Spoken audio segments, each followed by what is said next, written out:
close your eyes for a moment. Let the weight of your day settle into the chair beneath you. Forget about time. Forget about deadlines. Forget about the endless scroll of notifications waiting on your phone.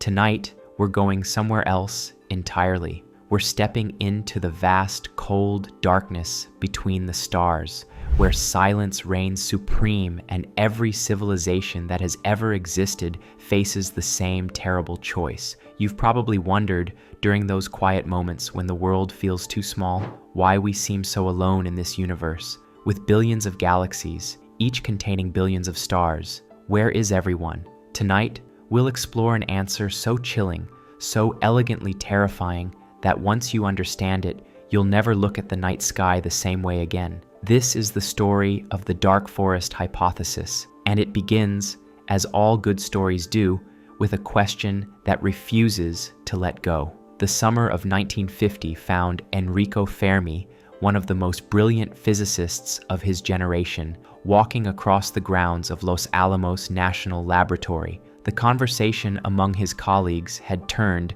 as it often did in those days, to the possibility of life beyond Earth. Flying saucers were in the news, science fiction was capturing the popular imagination, and here were some of the smartest people on the planet casually discussing the likelihood of interstellar travel. Then Fermi stopped walking. In the middle of this animated discussion about alien civilizations and their advanced technologies, he asked a question that would echo through decades of scientific inquiry. Where is everybody? It was such a simple question, almost childlike in its directness, yet it contained within it a paradox so profound that we're still grappling with its implications more than 70 years later. Fermi had done what brilliant minds do. He had cut through the speculation and struck at the heart of something fundamental. Think about it for a moment. Our galaxy, the Milky Way, contains somewhere between 200 and 400 billion stars. That's a number so large that if you tried to count them at one per second, it would take you more than 12,000 years. Many of these stars are older than our sun, giving any civilizations that might have emerged around them a significant head start on development. Some are billions of years older, if life is even moderately common in the universe, and if even a tiny fraction of life-bearing worlds develop intelligent civilizations, and if even a small percentage of those civilizations develop the technology for interstellar travel, then our galaxy should be teeming with evidence of alien activity. We should see megastructures around distant stars, detecting radio signals from countless worlds, perhaps even encounter visitors or their robotic emissaries. Instead, we find silence, deep, pervasive, almost aggressive silence. This is the Fermi paradox, and it's one of the most unsettling questions in modern science. The mathematics seem to suggest that we should have company, lots of it. The reality suggests we're alone, at least in any detectable sense. Something is very wrong with this picture, and over the decades, scientists and philosophers have proposed dozens of potential solutions. Maybe life is far rarer than we think. Maybe intelligence is a cosmic fluke that happens once in a trillion worlds. Maybe civilizations tend to destroy themselves before they can spread to the stars. Maybe they're already here, but hiding from us. Maybe they've moved beyond physical reality into virtual worlds. Maybe the universe is a simulation, and we're the only real players. Each of these solutions offers its own form of comfort or terror, but there's one solution that stands apart from the rest, one that suggests the silence isn't accidental or benign. It suggests that the silence is intentional, strategic, and born from a logic so compelling that every sufficiently advanced civilization in the galaxy has independently arrived at the same conclusion. This solution has a name that perfectly captures its essence: the dark forest hypothesis. The metaphor is elegant in its simplicity. Imagine a vast forest at night where every tree could be hiding a hunter with a loaded weapon. In such a forest, the only rational strategy for survival is to move silently, breathe quietly, and never, under any circumstances, announce your presence to the other hunters, because the moment you reveal your location, you become a target. And in this forest, there are no rules,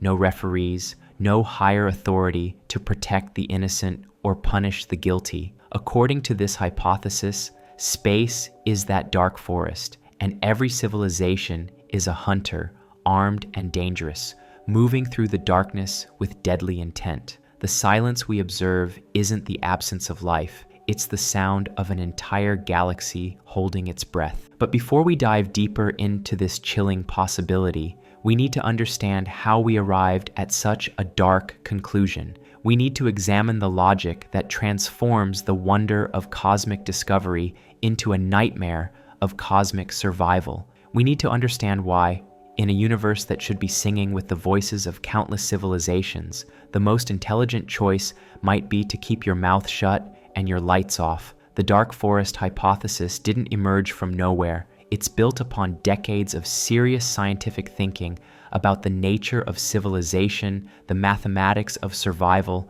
and the cold logic of game theory. It represents what happens when you take the Fermi paradox seriously and follow the implications wherever they lead, even when they lead somewhere you'd rather not go. Let's start with what we know about our own species and work our way outward into the darkness. Humans have existed as a species for roughly 300,000 years. For most of that time, we lived in small groups, hunting and gathering, developing language and simple tools, but leaving virtually no trace that would be visible from space. If alien astronomers had been watching Earth for the past million years, they would have seen a blue world with life, but no obvious signs of intelligence. This changed dramatically in the last few centuries. The Industrial Revolution marked the beginning of what we might call humanity's visible period, the time when our activities began to leave signatures that could potentially be detected from other star systems. We started burning fossil fuels on a massive scale,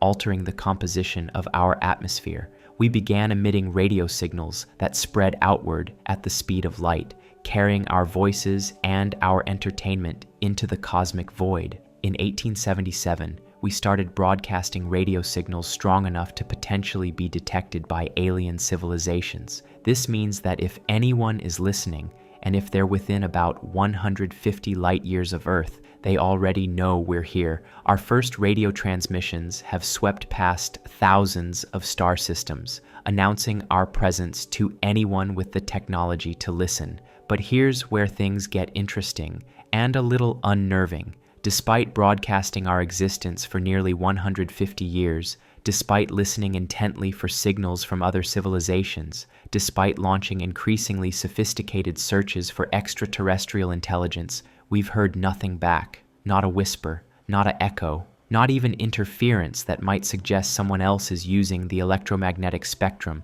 This radio silence becomes even more puzzling when you consider the rapid pace of our technological development. In just over a century, we went from barely understanding electricity to landing on the moon, from the first powered flight to space stations, from mechanical calculators to artificial intelligence. If our development is typical, or even if we're particularly slow, then civilizations with a million-year head start should possess capabilities that would seem like magic to us. Yet we see no evidence of such capabilities. No megastructures blocking out the light of distant stars, no obvious signs of stellar engineering, no artificial objects moving between star systems, no signals that couldn't be explained by natural phenomena. The universe appears to be running on autopilot, with no obvious signs of intelligence guiding or controlling anything on a large scale. This absence of evidence becomes even more striking when you consider what advanced civilizations might be capable of.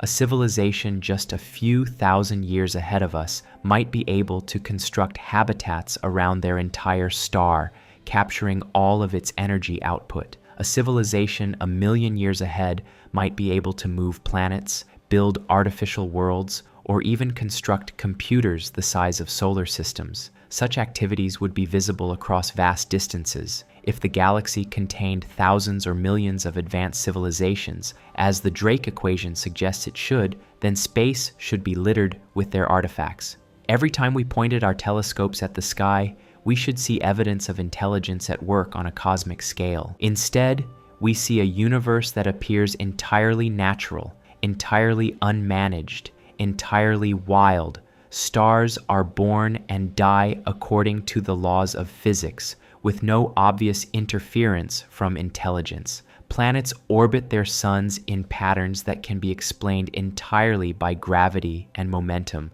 with no signs of deliberate arrangement or artificial modification. This is the heart of the Fermi paradox. The universe appears to be set up perfectly for life and intelligence, but shows no signs that life and intelligence have actually taken advantage of these opportunities. It's like finding a pristine library with millions of books, but no evidence that anyone has ever read them. For decades, scientists have proposed various solutions to this paradox. Maybe we're looking in the wrong places, or listening for the wrong signals. Maybe advanced civilizations communicate using methods we haven't discovered yet. Maybe they're so far beyond us technologically that we wouldn't recognize their activities as artificial. Or maybe the explanation is simpler and more disturbing.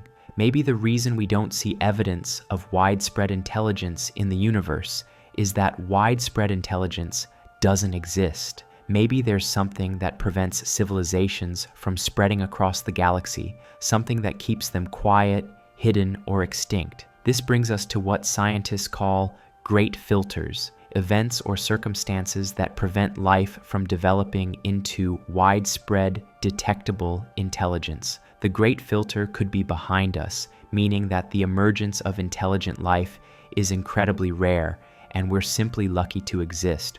Or it could be ahead of us, meaning that while intelligence might emerge fairly regularly, something prevents it from becoming visible on a galactic scale. If the great filter is ahead of us, then every civilization faces some challenge or threat that stops them from spreading to the stars. Maybe they inevitably destroy themselves through war, environmental collapse, or technological catastrophe. Maybe they encounter some natural phenomenon that eliminates advanced life. Maybe they retreat into virtual realities so compelling that they lose interest in the physical universe. Or maybe they learn to stay quiet because making noise is dangerous. This is where the dark forest hypothesis begins to take shape. It suggests that the universe contains many advanced civilizations, but they've all learned the same hard lesson. In a cosmos full of armed strangers, the wisest strategy is to remain invisible. The logic is brutally simple. If you encounter another civilization, you face an immediate problem. You can't know their intentions. They might be peaceful, interested in trade and cultural exchange. They might be benevolent, wanting to share knowledge and technology, or they might be hostile, viewing your existence as a threat to their own survival and expansion. In most human contexts, this uncertainty would lead to careful first contact, diplomatic overtures, attempts to establish communication and determine mutual interests. But in the cosmic context, the stakes are fundamentally different. A hostile alien civilization doesn't just threaten your nation or your culture, it threatens your entire species and everything you've ever built or could ever build. Moreover, the weapons available to an advanced civilization could be incomprehensibly destructive. A civilization capable of interstellar travel necessarily has access to enormous amounts of energy. They could accelerate asteroids to relativistic speeds, turning them into planet killers. They could detonate stars, rendering entire solar systems uninhabitable. They could deploy self-replicating weapons that consume everything in their path. Against such capabilities, there is no effective defense. You can't build a shield strong enough to stop a star from exploding. You can't hide from weapons that can sterilize entire regions of the galaxy. Your only protection is to avoid being noticed in the first place. This creates what game theorists call a security dilemma. Even if a civilization has no aggressive intentions, they must consider the possibility that others do. Even if they want nothing more than peaceful coexistence, they can't afford to take the risk of contact with unknown entities. The potential cost of being wrong, complete extinction, far outweighs any potential benefit of first contact. So civilizations learn to hide. They keep their radio transmissions focused and directed, rather than broadcasting in all directions. They avoid large-scale stellar engineering projects that might be visible from other star systems. They develop their technology quietly, keeping their energy signatures low and their expansion gradual. They become invisible not because they're primitive, but because they're smart. This might explain why the universe appears so empty and quiet.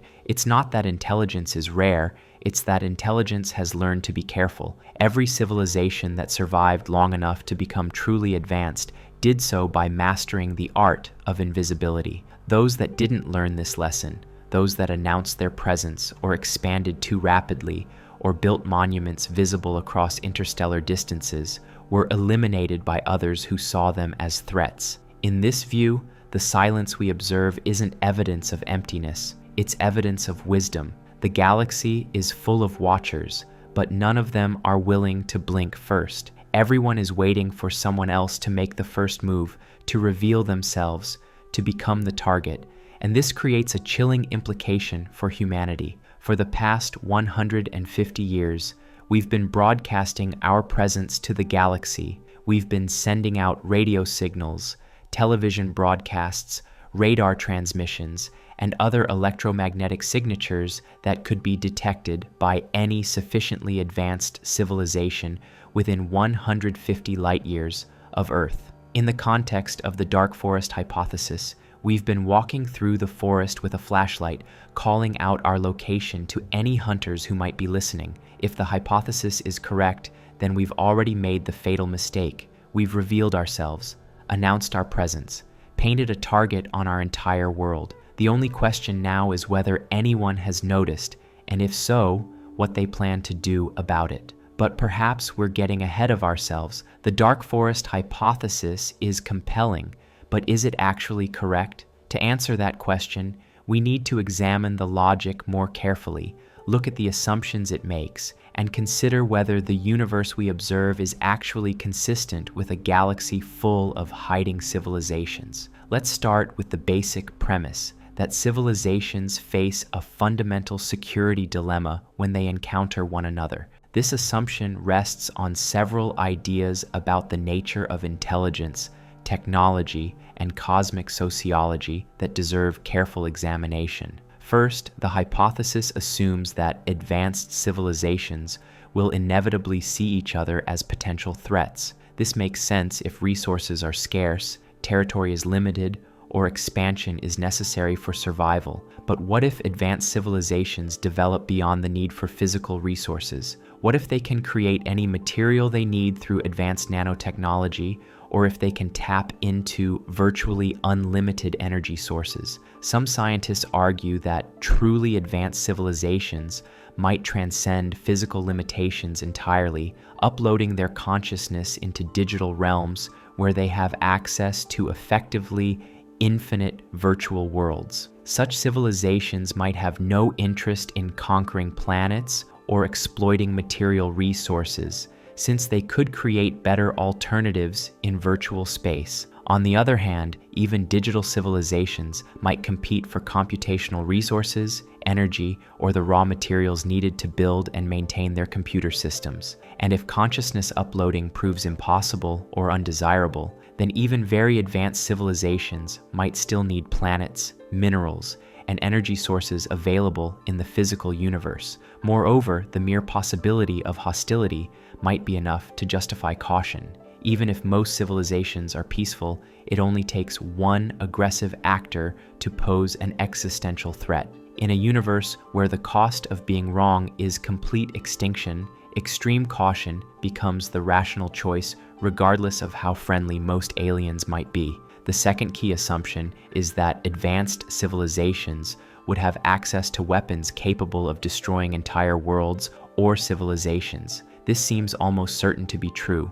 Any civilization capable of interstellar travel necessarily has access to tremendous amounts of energy and advanced technologies. Accelerating even small objects to relativistic speeds creates weapons of devastating power. The energy required to move between star systems could easily be redirected toward destructive purposes. Consider what humanity might be capable of in just a few centuries of continued technological development. We're already capable of building weapons that could render our planet uninhabitable. With access to fusion power, space-based manufacturing, and advanced robotics, we could probably construct planet-killing weapons using nothing more exotic than nuclear explosives and conventional rockets. An alien civilization 1,000 years ahead of us might have capabilities that seem magical by our standards. They might be able to manipulate matter at the atomic level, control fundamental forces, or tap into energy sources we haven't even discovered.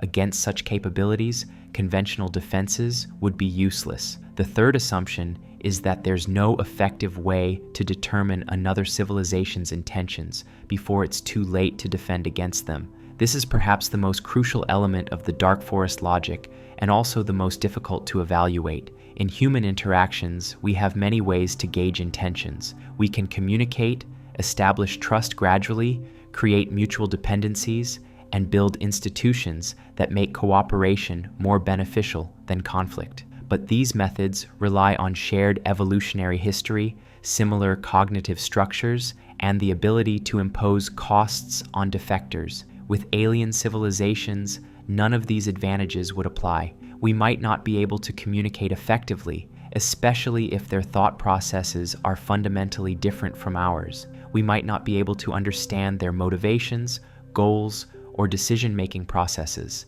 and we certainly couldn't rely on human institutions or moral frameworks to constrain their behavior. Even if we could communicate, how long would it take to establish trust? Years?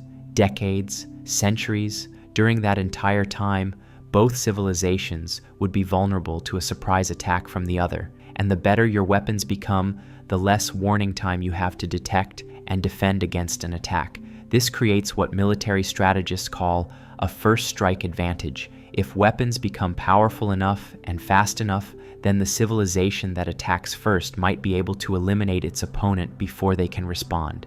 This makes every interaction potentially unstable, since both sides have an incentive to attack before the other side does. The fourth assumption is that hiding is actually possible. This might seem obvious, but it's worth examining carefully. As civilizations become more advanced, they necessarily consume more energy and create larger signatures that might be detectable across interstellar distances. A civilization spanning multiple planets would require enormous amounts of energy, which would generate heat and other byproducts that could be spotted by sufficiently sensitive instruments. However, advanced civilizations might also develop better ways to hide. They could focus their energy use in ways that minimize detectable signatures. They could use technologies that we can't even imagine to mask their presence. They could build their habitats in locations that are naturally difficult to observe, such as around small, dim stars or in the outer regions of their solar systems. More intriguingly, they might be able to hide in plain sight. If their technology is advanced enough, their artificial constructions might be indistinguishable from natural phenomena. What we interpret as natural variations in stellar brightness might actually be signs of alien megastructures. What we think are asteroids might be spacecraft. What we assume are natural radio signals might be communications we simply don't recognize as artificial. The final assumption is that this dynamic would lead to a stable equilibrium where everyone stays hidden. This is perhaps the most speculative part of the hypothesis. It assumes that most civilizations would independently arrive at the same strategic conclusion, and that this conclusion would persist over millions or billions of years. But would it actually be stable? Staying hidden requires restraint and coordination within a civilization. It means giving up opportunities for expansion, exploration, and contact with other intelligences. It means living in constant fear of discovery. Over long periods of time, some civilizations might decide that the risks of remaining hidden outweigh the risks of being discovered. Moreover, the strategy only works if everyone follows it. If even one civilization decides to become visible, either through choice or through accident, it could trigger a cascade of responses that breaks the equilibrium. Other civilizations might decide that since someone else has already broken the silence, they might as well reveal themselves too, or they might decide that they need to eliminate the newly visible civilization before it becomes a threat. This brings us to perhaps the most disturbing aspect of the dark forest hypothesis, what it implies about humanity's current situation. For nearly 150 years, we've been broadcasting our presence to the galaxy. If the dark forest logic is correct, then we've already violated the most fundamental rule of cosmic survival. Our radio and television signals have been spreading outward at the speed of light, creating an ever-expanding sphere of revelation that now encompasses thousands of star systems. Any alien civilization within this sphere, equipped with sufficiently sensitive receivers, could detect our presence and determine our location with high precision, but perhaps our signals aren't strong enough to be detected across interstellar distances. Perhaps the inverse square law dilutes our transmissions to the point where they become indistinguishable from background noise. Perhaps alien civilizations are looking for different types of signals or listening in frequency ranges we don't use. Unfortunately, this comforting possibility doesn't hold up to careful analysis. While most of our radio and television broadcasts are indeed too weak to be detected across interstellar distances, we've also been using much more powerful transmissions for specific purposes. Military radar systems designed to track objects in space broadcast with enormous power in highly focused beams.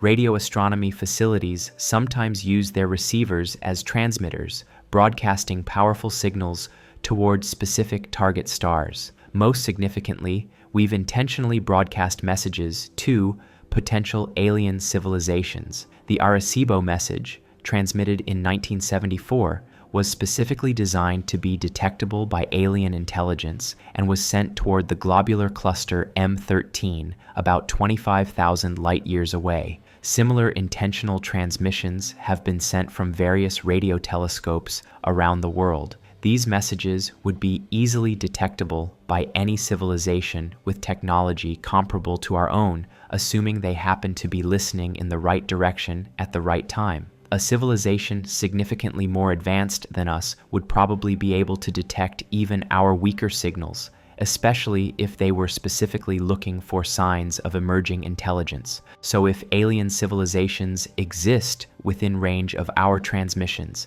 and if they have the technology to detect them, they already know we're here. The question is what they plan to do about it. According to the dark forest hypothesis, the answer should be obvious. They would eliminate us as quickly and efficiently as possible. The moment they detected our signals, they would begin preparing weapons to destroy our entire civilization before we could become a threat to them. Depending on their technology and their distance from Earth, this attack could arrive anywhere from decades to centuries from now. This timeline might explain why we haven't been attacked yet. If the nearest hostile civilization is 100 light-years away, it would take them 100 years to receive our first radio signals. It might take them additional time to confirm that the signals represent genuine intelligence rather than natural phenomena. Then it would take time to prepare and launch an attack, and additional time for that attack to reach us. Even with advanced technology, interstellar distances impose significant delays. The fastest conceivable weapons would still be limited by the speed of light, taking years or decades to cross the space between stars. More realistic weapons, based on accelerating physical objects to high velocities, might take centuries to reach their targets. This could mean that an attack launched against Earth decades ago might already be on its way, invisible and undetectable until the moment it arrives. We might be living in the final centuries or millennia of human civilization, unaware that our fate was sealed the moment we first turned on a radio transmitter. Alternatively, we might be incredibly lucky. Perhaps there are no hostile civilizations within range of our transmissions. Perhaps the nearest alien intelligences are thousands of light years away, far enough that our signals haven't reached them yet. Perhaps we still have time to learn the rules of cosmic survival and start behaving more carefully. Or perhaps the dark forest hypothesis is simply wrong. Maybe the silence we observe has a more benign explanation. Maybe advanced civilizations have learned to coexist peacefully. Maybe they've moved beyond physical reality and no longer care about material resources. Maybe they're already here, watching us from a distance, waiting for us to mature before making contact. But if we're wrong about the benign nature of alien intentions, the consequences could be catastrophic beyond imagination. This is why some scientists argue that we should immediately stop broadcasting powerful signals into space and begin developing technologies to hide our presence from potential observers. The debate over whether we should transmit messages to potential alien civilizations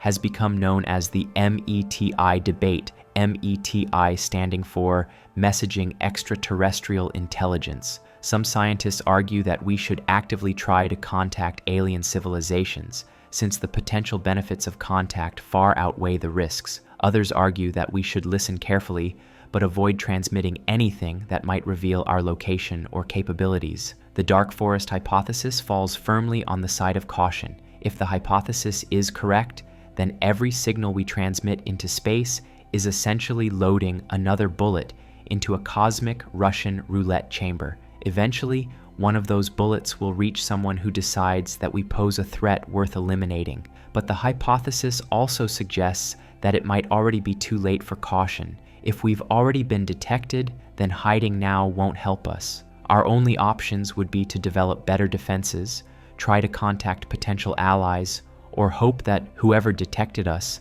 decides we're not worth the effort to eliminate. This brings us to one of the most troubling aspects of the dark forest scenario: the complete helplessness it implies. In most human conflicts, even when facing overwhelming odds, there are strategies for survival. You can negotiate, surrender, flee, hide, or find allies. But in the cosmic context described by the dark forest hypothesis, none of these options would be available. You can't negotiate with a civilization that sees your very existence as a threat. You can't surrender in a meaningful way, since the safest course for them is still to eliminate you entirely. You can't flee, since we're confined to Earth and lack the technology for interstellar travel. You can't hide, since we've already announced our presence. And you can't find allies, since contacting other civilizations would only reveal yourself to additional potential threats. This total helplessness is perhaps why many scientists reject the dark forest hypothesis,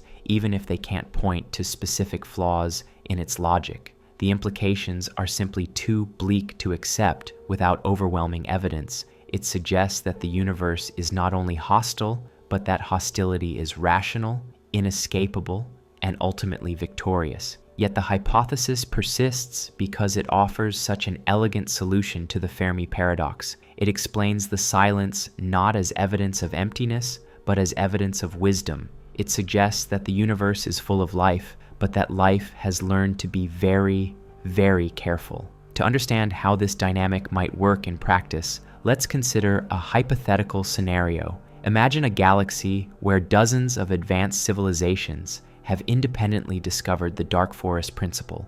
Each civilization knows that others exist, but none dares to reveal itself. They communicate only through carefully hidden signals, conduct their business in the shadows between stars, and maintain constant vigilance for signs of others breaking the rules. In such a galaxy, the first sign of a new civilization would trigger immediate attention from all the hidden watchers. They would carefully analyze the newcomers' transmissions, trying to determine their level of technology, their rate of development, and their potential threat level. If the newcomer appeared to be developing rapidly or showed signs of aggressive expansion, the watchers might decide that preemptive action was necessary. The attack would need to be swift, overwhelming, and complete. There could be no survivors, no possibility of retaliation, no chance for the target civilization to learn from their mistake and warn others. The weapon would need to be powerful enough to sterilize an entire planet or solar system,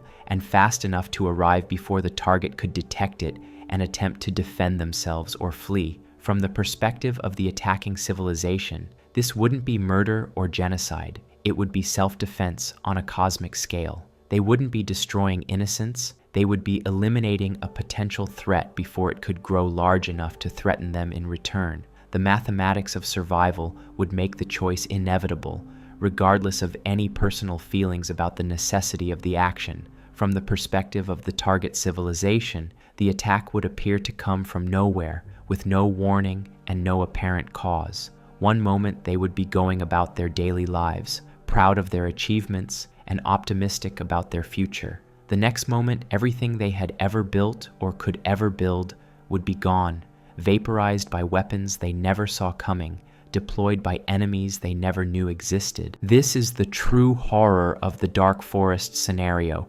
It's not just that advanced civilizations might be hostile, it's that hostility would be rational, and that rationality would make genocide not only acceptable, but necessary. The universe would become a place where wisdom and evil are indistinguishable, where the smartest strategy is also the most ruthless. But let's step back from this nightmare scenario and consider whether it's actually necessary. Is the dark forest dynamic really inevitable, or are there ways that civilizations might escape this trap? One possibility is communication and cooperation. If civilizations could find ways to communicate safely and establish trust gradually, they might be able to create mutual defense pacts or other arrangements that reduce the security dilemma. Instead of each civilization hiding alone in the darkness, they might form alliances that provide both security and the benefits of contact with other intelligences. The challenge is that establishing such communication would require at least one civilization to take enormous risks by revealing itself. And even if initial contact went well, maintaining trust over the long term would be extremely difficult given the enormous stakes involved and the vast timescales over which alien civilizations might operate. Another possibility is the development of technologies that change the strategic balance. For example, if civilizations could develop perfect defenses against any conceivable attack, then the first strike advantage would disappear and the security dilemma would be resolved. Or if faster-than-light travel became possible, then civilizations might be able to flee to distant parts of the galaxy where they couldn't threaten each other. Unfortunately, our current understanding of physics suggests that perfect defenses are impossible, and faster-than-light travel is prohibited by the laws of nature.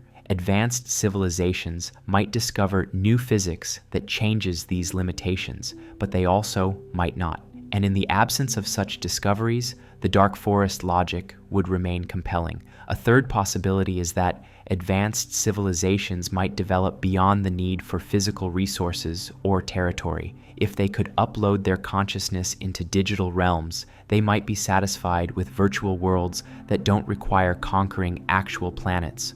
Or they might develop nanotechnology so advanced that they could create any material they needed from common elements, eliminating competition for scarce resources. This is an appealing idea, but it doesn't necessarily resolve the security dilemma. Even digital civilizations would need energy to power their computers and raw materials to build new computational substrates.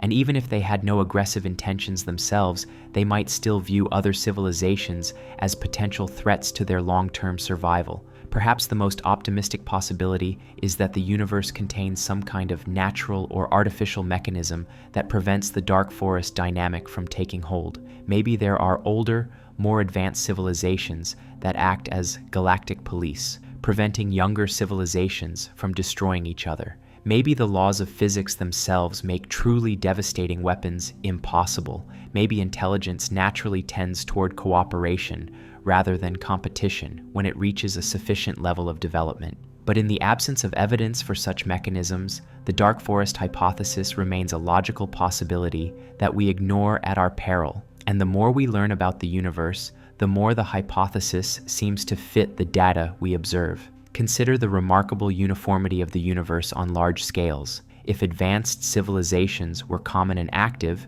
we might expect to see significant variations in how different regions of the galaxy have been modified or developed. Instead, we see a universe that appears entirely natural and unmanaged on all scales larger than individual star systems. Consider the absence of obviously artificial signals in our searches for extraterrestrial intelligence. After decades of listening with increasingly sophisticated equipment, we've found nothing that couldn't be explained by natural phenomena. This is consistent with a universe where civilizations are careful to keep their communications hidden and directed. Consider the apparent rarity of planetary systems that seem optimized for life. If advanced civilizations were common, we might expect to see evidence of stellar engineering, stars with artificially adjusted brightness, planets moved to more favorable orbits or artificial habitats constructed around energy sources. Instead, we see planetary systems that appear to be the natural products of stellar and planetary formation processes. All of these observations are consistent with the dark forest hypothesis. They're also consistent with other explanations for the Fermi paradox, but the dark forest scenario fits the data remarkably well for something that initially seems so speculative and paranoid. This raises an important question. Even if the dark forest hypothesis is correct, what should humanity do about it? If we're already exposed, if potential enemies already know our location, if attacks might already be on their way, how should we respond? One school of thought argues for immediate and aggressive action to develop defensive capabilities. If we're going to be attacked, we should at least try to build weapons and defenses that might give us a fighting chance. We should accelerate our space program, develop self-sustaining colonies on other worlds, and create backup copies of human civilization that might survive even if Earth is destroyed. This approach has obvious appeal, but it also has significant drawbacks. Building obviously military space technology would make us appear more threatening to any civilizations that might be watching. Establishing colonies on other worlds would expand our footprint and make us harder to eliminate with a single attack, but it would also make us appear more aggressive and expansionist. Moreover, any defenses we could build with current or near-future technology would probably be useless against weapons deployed by civilizations thousands or millions of years more advanced than us. It's like trying to defend against nuclear weapons using medieval armor. The technology gap makes the effort pointless regardless of how much resources you invest. Another school of thought argues for a policy of immediate radio silence and active camouflage. We should stop broadcasting signals into space, develop technologies to hide our infrared signature and other detectable emissions, and generally try to make Earth appear uninhabited to any external observers. This approach might be useful if we haven't been detected yet, or if the civilizations that have detected us are still debating whether we represent a genuine threat, but it would require enormous global cooperation and might still be ineffective against sufficiently advanced sensors. And if we've already been marked for elimination, hiding now wouldn't help us. A third approach is to try to contact potential allies or protectors. If the galaxy contains multiple civilizations, perhaps some of them are peaceful and might be willing to help defend us against hostile neighbors, or perhaps there are galactic institutions or older civilizations that prevent aggressive actions against developing intelligences. The problem with this approach is that contacting anyone would reveal our location to additional potential threats. Even if most alien civilizations are peaceful, it only takes one hostile actor to destroy us. Broadcasting our position widely would be like running through the dark forest with a spotlight, shouting for help. You might find friends, but you're much more likely to attract the attention of predators. A fourth approach is simply to accept our fate and focus on making the most of whatever time we have left. If the dark forest hypothesis is correct, and if we've already been detected, then our long-term survival might be impossible regardless of what we do.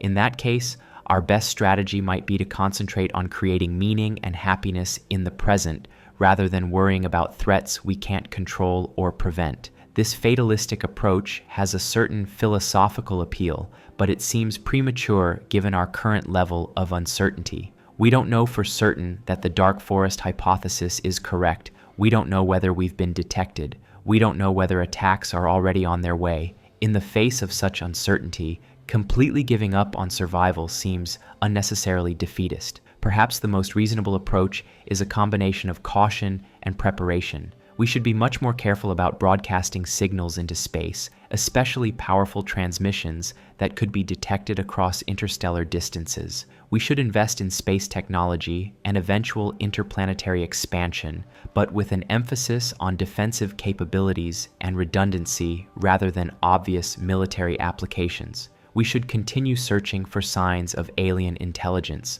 but with better security protocols and more careful analysis of what we find. Most importantly, we should take the possibility seriously without becoming paralyzed by fear. The dark forest hypothesis might be correct, but it's still speculative. Other explanations for the Fermi paradox might turn out to be more accurate, and even if the hypothesis is correct, our situation might not be as hopeless as it initially appears. This brings us to some of the more technical objections that scientists have raised against the dark forest hypothesis. While the basic logic is compelling, critics argue that it relies on several assumptions that might not hold in practice. The first major objection concerns the detectability of civilizations over interstellar distances. The hypothesis assumes that advanced civilizations can easily detect each other across the vast spaces between stars, but this might not be as straightforward as it seems. Space is enormous,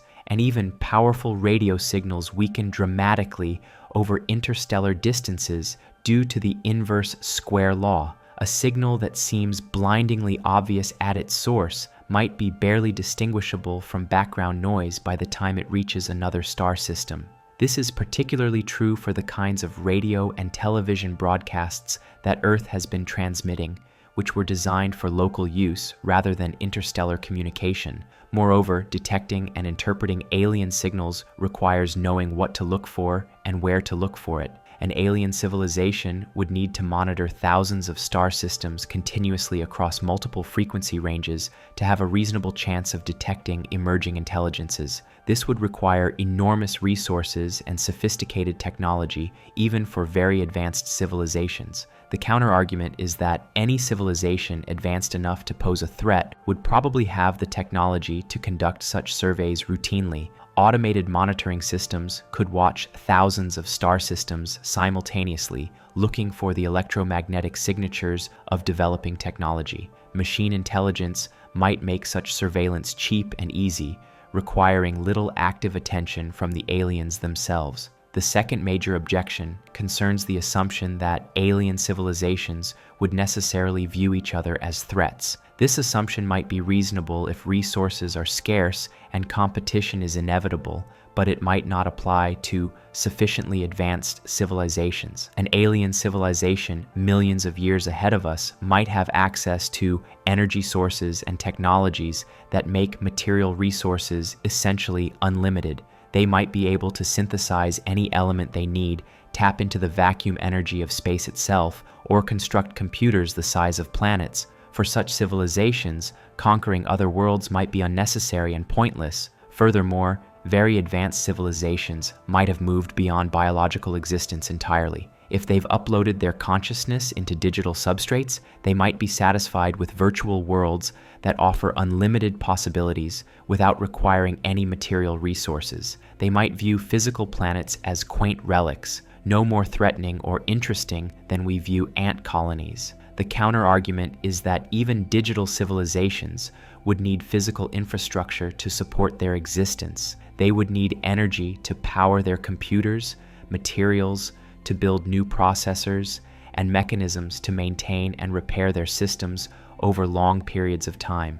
Competition for these resources might still create conflicts between different civilizations. Moreover, the security dilemma doesn't require actual resource conflicts. It only requires the possibility of such conflicts. Even if most alien civilizations are peaceful and post-scarcity, the mere existence of potentially aggressive actors would be enough to justify extreme caution. In a universe where the cost of being wrong is complete extinction, even a small probability of hostility might be enough to trigger defensive responses. The third major objection concerns the stability of the dark forest equilibrium. Critics argue that a strategy of universal hiding would be difficult to maintain over the long time scales relevant to galactic civilization. For the dark forest dynamic to work, all civilizations must independently arrive at the same strategic conclusion and maintain that conclusion for millions or billions of years. This requires remarkable consistency across different species, different environments, and different historical circumstances. It seems unlikely that every intelligent species would develop identical approaches to cosmic security. Moreover, individual civilizations change over time. A civilization that initially chooses to hide might later decide that the benefits of contact outweigh the risks. Internal political changes, technological discoveries, or philosophical developments might lead to different strategic choices. The more civilizations exist, and the longer they exist, the more likely it becomes that someone will break the equilibrium. The counter-argument is that natural selection operates at the civilizational level as well as the biological level. Civilizations that choose risky strategies, like broadcasting their presence or expanding rapidly, would be eliminated by those that choose safer strategies. Over time, only the most cautious civilizations would survive, creating a stable population of hidden watchers. This is a powerful argument, but it assumes that the elimination process is both efficient and irreversible. If even one aggressive civilization survives and grows powerful enough, it might be able to dominate large regions of the galaxy and prevent the dark forest dynamic from operating in those regions. The equilibrium might be stable most of the time, but vulnerable to occasional disruptions that permanently change the rules of the game. The fourth major objection concerns the feasibility of effective hiding for advanced civilizations. As civilizations grow larger and more energy intensive, they necessarily create larger signatures that might be detectable across interstellar distances. A civilization that spans multiple star systems would consume enormous amounts of energy, generating waste heat that would be visible in the infrared spectrum. They would need to move materials and information between different locations, creating traffic patterns that might be detectable. They would need to build large-scale infrastructure that might cast shadows or create other observable effects. Some theoretical calculations suggest that truly advanced civilizations would be impossible to hide. A civilization capable of harnessing the entire energy output of their star would create signatures visible across thousands of light years. A civilization that modifies planets or builds megastructures would leave evidence that could persist for millions of years. The counter-argument is that advanced civilizations might also develop advanced hiding techniques. They might be able to channel their waste heat in specific directions, avoiding detection from most angles. They might build their infrastructure in locations that are naturally difficult to observe, such as around small, dim stars or in the outer reaches of their solar systems. They might even be able to disguise their activities as natural phenomena, making their artificial constructions indistinguishable from natural objects. More fundamentally, they might simply choose to remain small and inconspicuous rather than expanding to galactic scales. A civilization that prioritizes survival over growth might deliberately limit its energy consumption and expansion to stay below the detection threshold of potential observers. These objections highlight important uncertainties in the dark forest hypothesis, but they don't necessarily refute its basic logic. The hypothesis might be wrong in its details, while still being correct in its general conclusions. Even if perfect hiding is impossible, partial concealment might still be worthwhile. Even if not all civilizations choose the same strategy, enough might choose hiding to create the observed silence. The most honest assessment is that we simply don't know enough about alien psychology,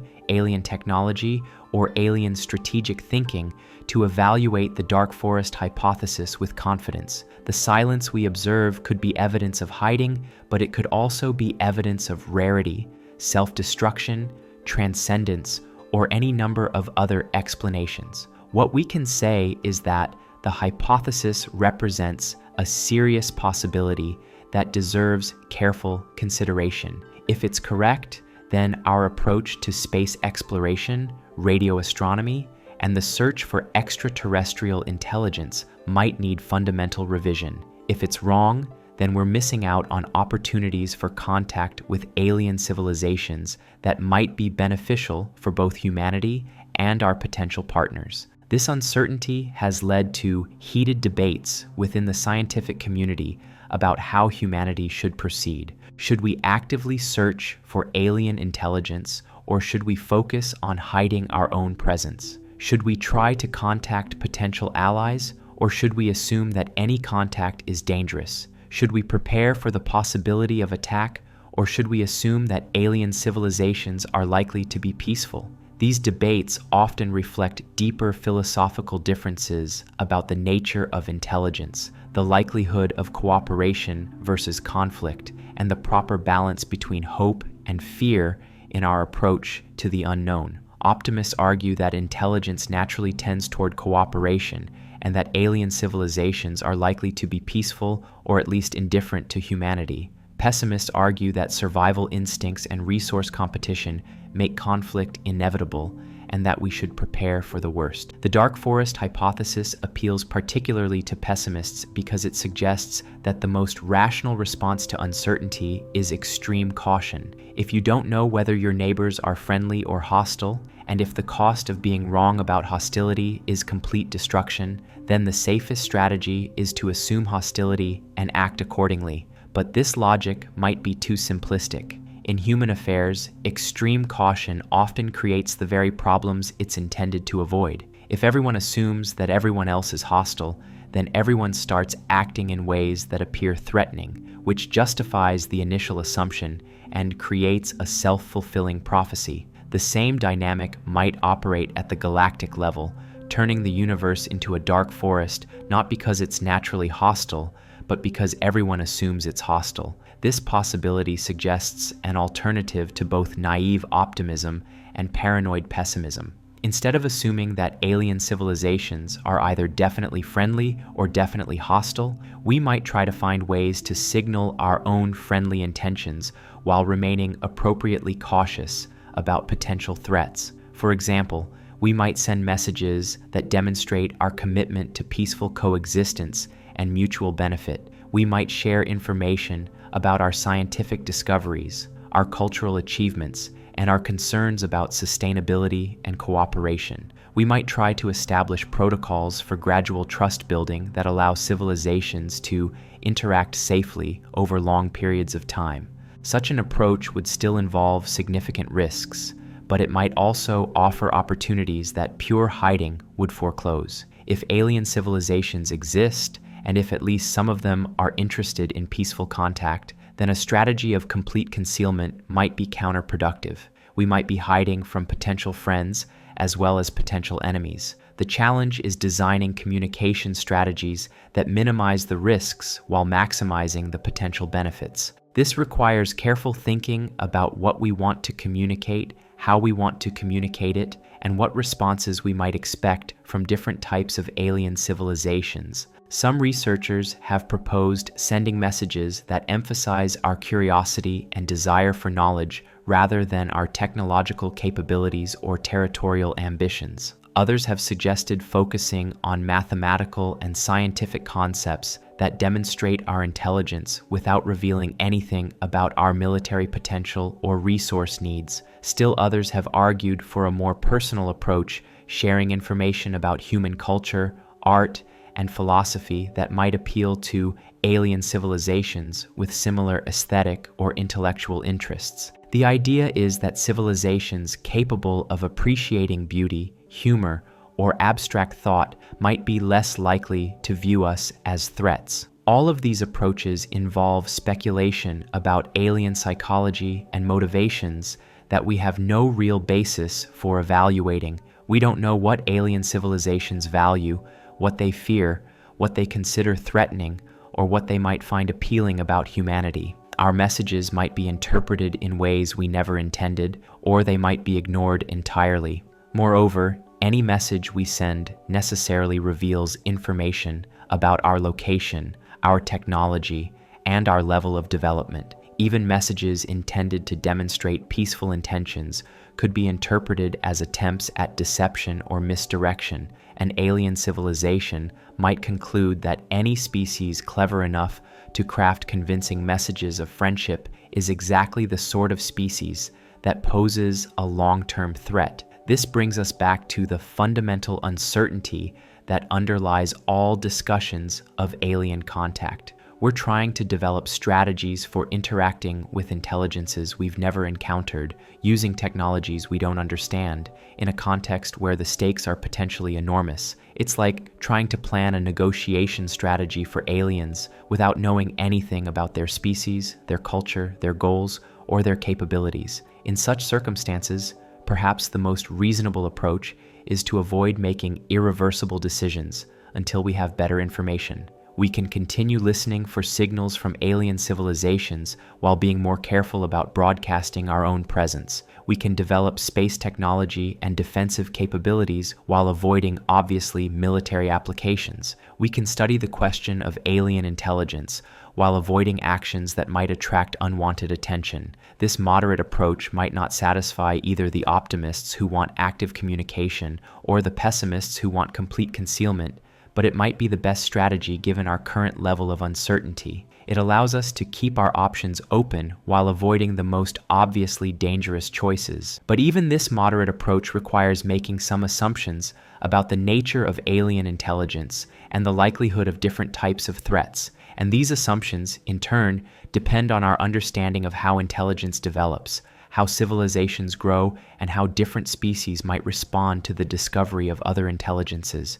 To understand these issues better, let's examine what we know about the development of intelligence on Earth and try to extrapolate from our single example to the broader universe. Intelligence on Earth appears to be the product of evolutionary processes that reward survival and reproduction in complex environments. Our ancestors developed larger brains and more sophisticated cognitive abilities because these traits helped them find food, avoid predators, cooperate with group members, and compete with rivals. This evolutionary history has left us with a complex mixture of cooperative and competitive instincts. We're capable of remarkable altruism and self-sacrifice when it comes to helping family members, group members, or even strangers in need. But we're also capable of tremendous violence and cruelty when we perceive threats to our survival or our interests. Our cooperative instincts have allowed us to build complex societies, develop advanced technologies, and solve problems that no individual could handle alone.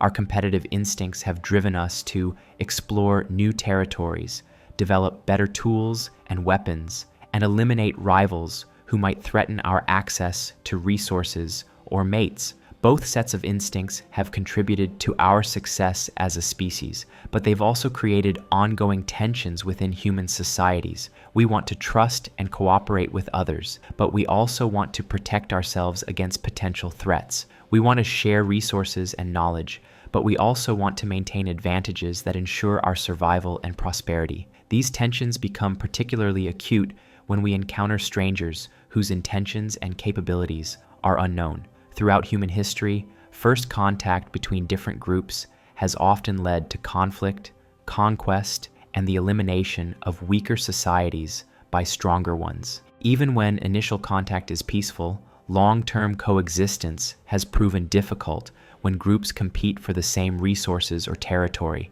If alien intelligence has similar evolutionary origins, then alien civilizations might face similar tensions between cooperation and competition. They might be capable of peaceful coexistence under the right circumstances, but they might also be prepared to use violence when they perceive threats to their survival or expansion. However, alien intelligence might have very different evolutionary origins than human intelligence. Other species might have developed cooperative instincts that are stronger and more reliable than ours. They might have evolved in environments where cooperation was always more beneficial than competition, leading to psychological profiles that are fundamentally more peaceful than human psychology. Alternatively, other species might have evolved in environments where competition was even more intense than it was for human ancestors. They might have psychological profiles that are fundamentally more aggressive, suspicious, and territorial than ours. Their approach to unknown civilizations might be to attack first and ask questions later. The problem is that we have no way to predict which type of psychology would be more common among alien intelligences, Evolution is contingent and path-dependent, meaning that small changes in environmental conditions can lead to very different outcomes. The psychological profiles of alien civilizations might be distributed across a wide range of possibilities, from extremely cooperative to extremely aggressive. This uncertainty about alien psychology is one of the main reasons why the dark forest hypothesis remains compelling, despite its speculative nature. Even if most alien civilizations are peaceful, the existence of even a few aggressive civilizations would be enough to create the security dilemma that drives the dark forest dynamic. Moreover, even peaceful civilizations might become aggressive under certain circumstances. A civilization facing resource shortages, population pressures, or environmental collapse might conclude that expansion and conquest are necessary for survival. A civilization that discovers evidence of rapidly developing alien intelligences might decide that preemptive action is necessary to prevent future threats. The logic of the security dilemma suggests that such decisions might be rational even if they're morally troubling. If you believe that other civilizations might attack you, then attacking them first becomes a form of self-defense. If you believe that allowing potential rivals to develop advanced technology poses an existential risk, then eliminating them before they reach that point becomes a form of prudent planning. This logic is particularly compelling when applied to civilizations at different levels of technological development. An advanced civilization that discovers a rapidly developing primitive civilization faces a difficult choice. They can ignore the primitives and hope they turn out to be peaceful, but this risks allowing a potential threat to develop advanced weapons. They can try to make contact and establish peaceful relations, but this risks revealing their own existence to unknown entities. Or they can eliminate the primitives while they're still weak, ensuring that they never become a threat. From the perspective of the advanced civilization, the third option might seem like the most prudent choice. They're not being cruel or genocidal. They're being careful and strategic. They're eliminating a potential future threat while it's still manageable, rather than waiting until it becomes an existential danger. From the perspective of the primitive civilization, this logic is horrifying. They're being destroyed not for anything they've done, but for what they might do in the future. They're being eliminated not because they're evil or aggressive, but because they're developing the capabilities that might someday make them dangerous. This is one of the most disturbing aspects of the dark forest scenario. It suggests that moral innocence is no protection against elimination, and that peaceful intentions are irrelevant if you're perceived as a potential threat. The universe becomes a place where good intentions and ethical behavior are less important than strategic considerations and risk management, but perhaps this analysis is too pessimistic. Maybe there are factors that would prevent the dark forest dynamic from taking hold, even in a universe full of strategically rational civilizations. One possibility is that advanced civilizations might develop ethical frameworks that prohibit preemptive attacks against potentially threatening primitives. If alien civilizations develop strong moral intuitions about the rights of developing intelligences, they might choose to accept some level of risk rather than commit what they view as genocide. Another possibility is that advanced civilizations might develop technologies that make the security dilemma less severe. If they could develop perfect defenses, instant communication across interstellar distances, or other capabilities that change the strategic balance, then the logic of preemptive attack might no longer apply. A third possibility is that the universe might contain natural or artificial mechanisms that prevent civilizations from destroying each other. Perhaps there are laws of physics that make truly devastating weapons impossible. Perhaps there are older, more advanced civilizations that act as galactic police, intervening to prevent younger civilizations from attacking each other. All of these possibilities are speculative, but they suggest that the dark forest outcome might not be inevitable even if the basic logic is sound. The universe might contain safeguards, either natural or artificial, that allow civilizations to coexist peacefully despite the theoretical possibility of conflict. However, we currently have no evidence for any such safeguards. Our understanding of physics suggests that devastating weapons are possible and probably inevitable for advanced civilizations. We have no evidence for galactic police or other protective institutions, and we can't rely on alien ethical frameworks that we know nothing about and that might not exist. This brings us to an important practical question. Given our uncertainty about these issues, how should humanity proceed? Should we base our strategy on optimistic assumptions about alien benevolence and cosmic safeguards, or should we base it on pessimistic assumptions about alien hostility and cosmic indifference? The answer might depend on how we weigh different types of risks and opportunities. If we're wrong about alien benevolence, the cost could be the complete destruction of human civilization. If we're wrong about alien hostility, the cost might be missed opportunities for beneficial contact and cooperation. From one perspective, the asymmetry of these risks suggests that caution is the appropriate response. The cost of being wrong about hostility is so enormous that it outweighs almost any potential benefit from contact. Even if the probability of alien hostility is relatively low, the magnitude of the potential loss makes extreme caution the rational choice. From another perspective, excessive caution might itself be dangerous. If we assume that all alien civilizations are hostile, we might start acting in ways that make us appear threatening to potentially peaceful neighbors. We might trigger the very conflicts we're trying to avoid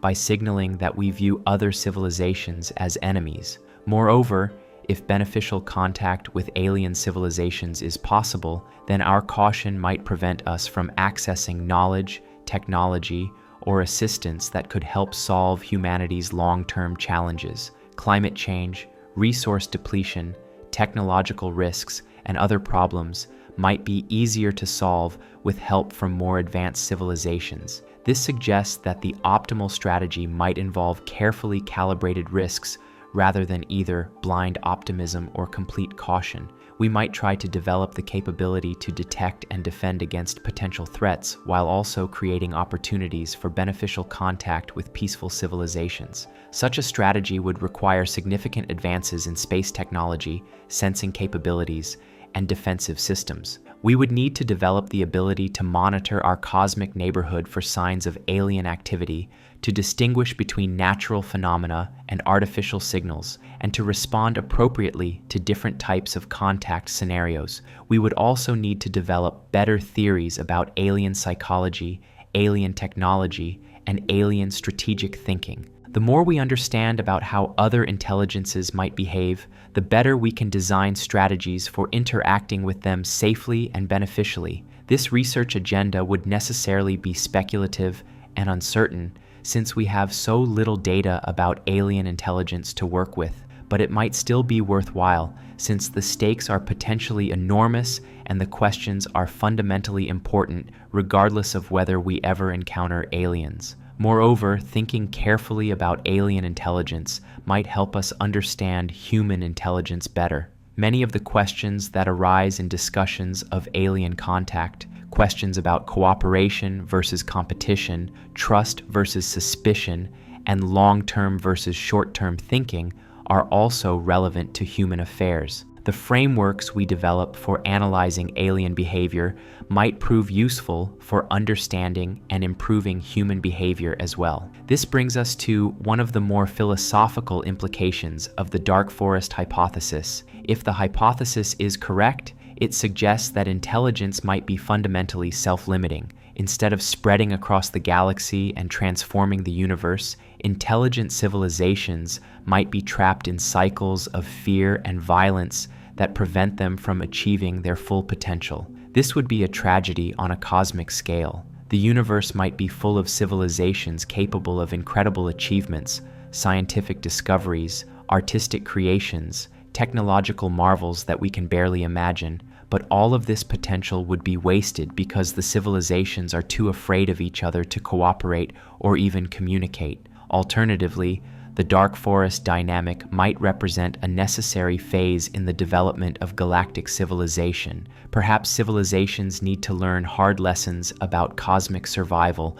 before they can move on to more advanced forms of cooperation and coordination. The fear and suspicion that characterize the dark forest period might eventually give way to trust and collaboration once civilizations develop better ways to communicate and verify each other's intentions. Some theorists have suggested that galactic civilization might naturally evolve toward more cooperative arrangements over very long time scales. Once civilizations have survived the initial dark forest period and demonstrated their strategic competence, they might be able to establish contact with other survivors and begin building more complex relationships. This process might take millions or billions of years, but it could eventually lead to a galaxy-wide community of advanced civilizations that share knowledge, coordinate their activities, and work together to achieve goals that no single civilization could accomplish alone. The dark forest period would be remembered as a dangerous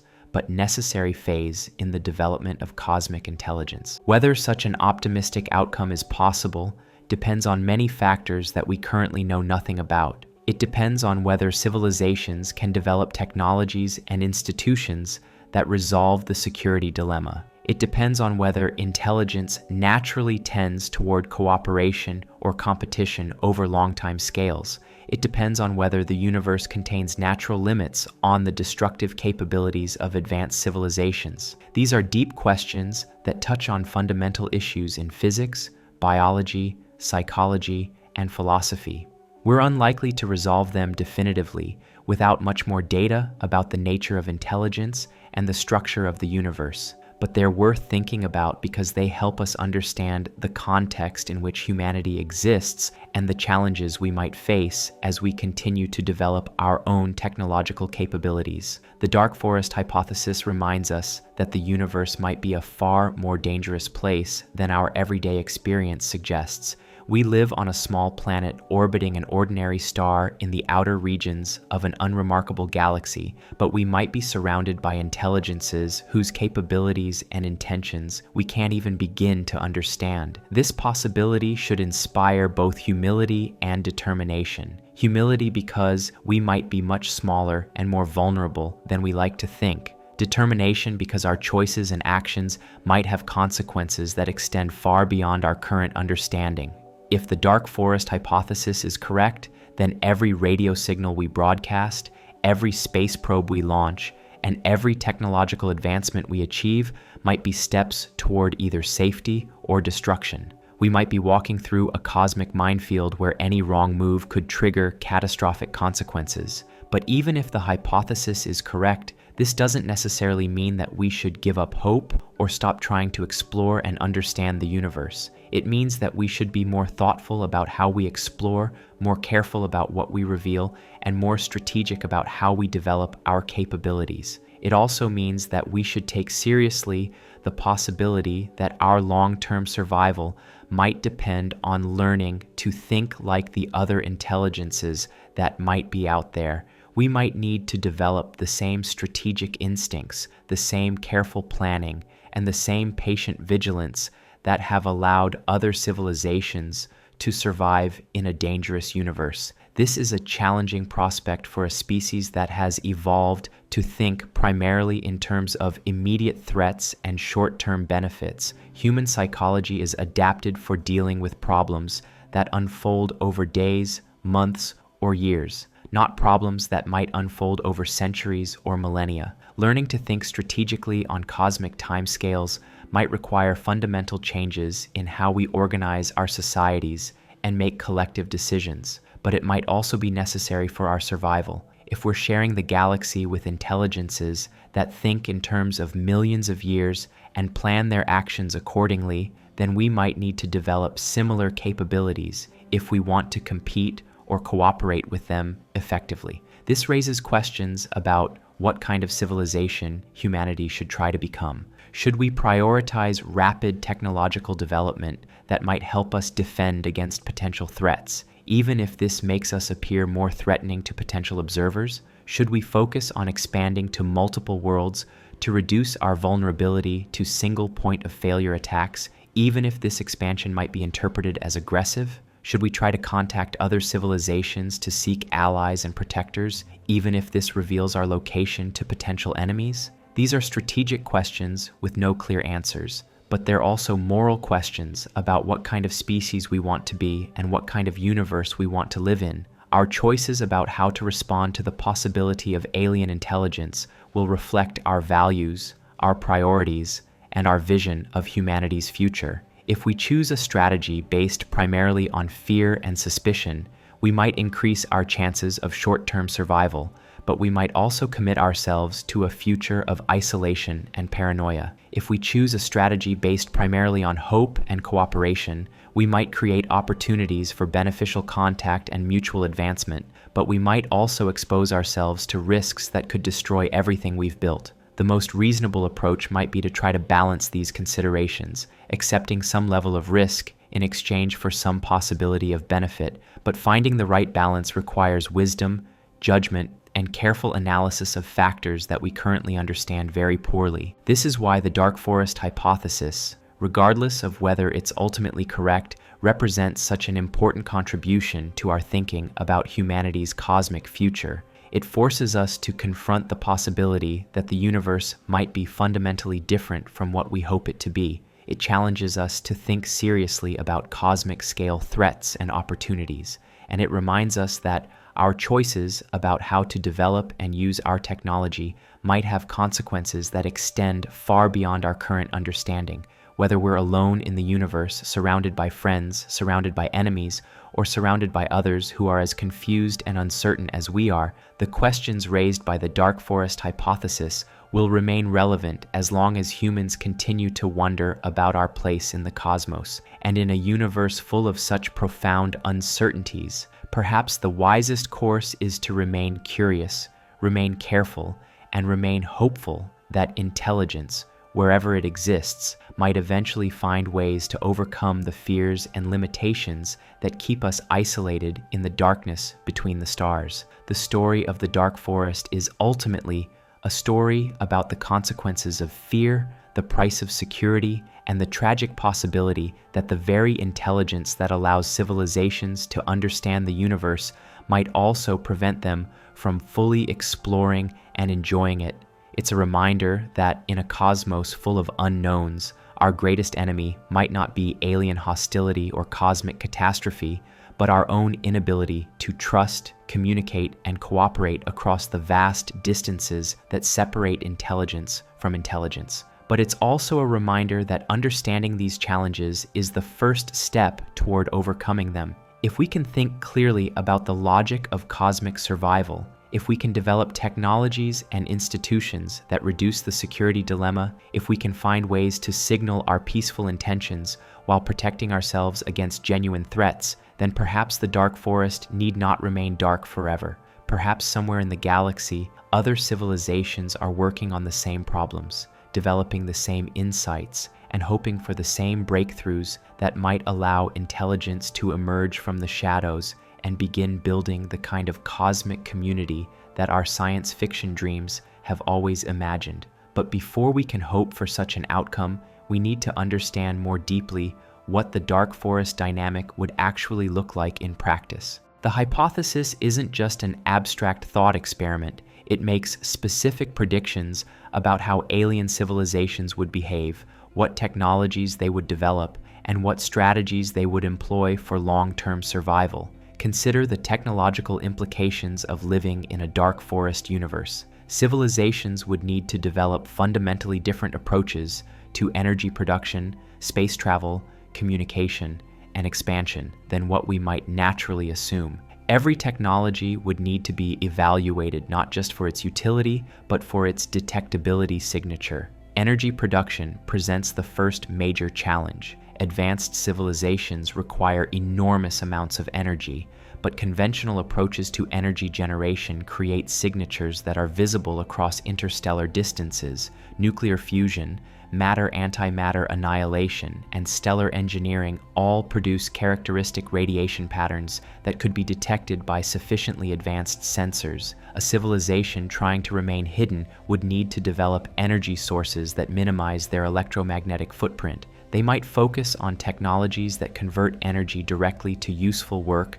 without producing waste heat. Or they might develop ways to capture and redirect their energy signatures to make them appear natural. Some theorists have suggested that advanced civilizations might harvest energy from black holes, using the Penrose process to extract rotational energy without producing obvious signatures. Others have proposed that they might tap into the quantum vacuum itself, accessing energy sources that we haven't even discovered yet. The key requirement is that whatever energy source they use, it shouldn't create radiation patterns that obviously indicate intelligent activity.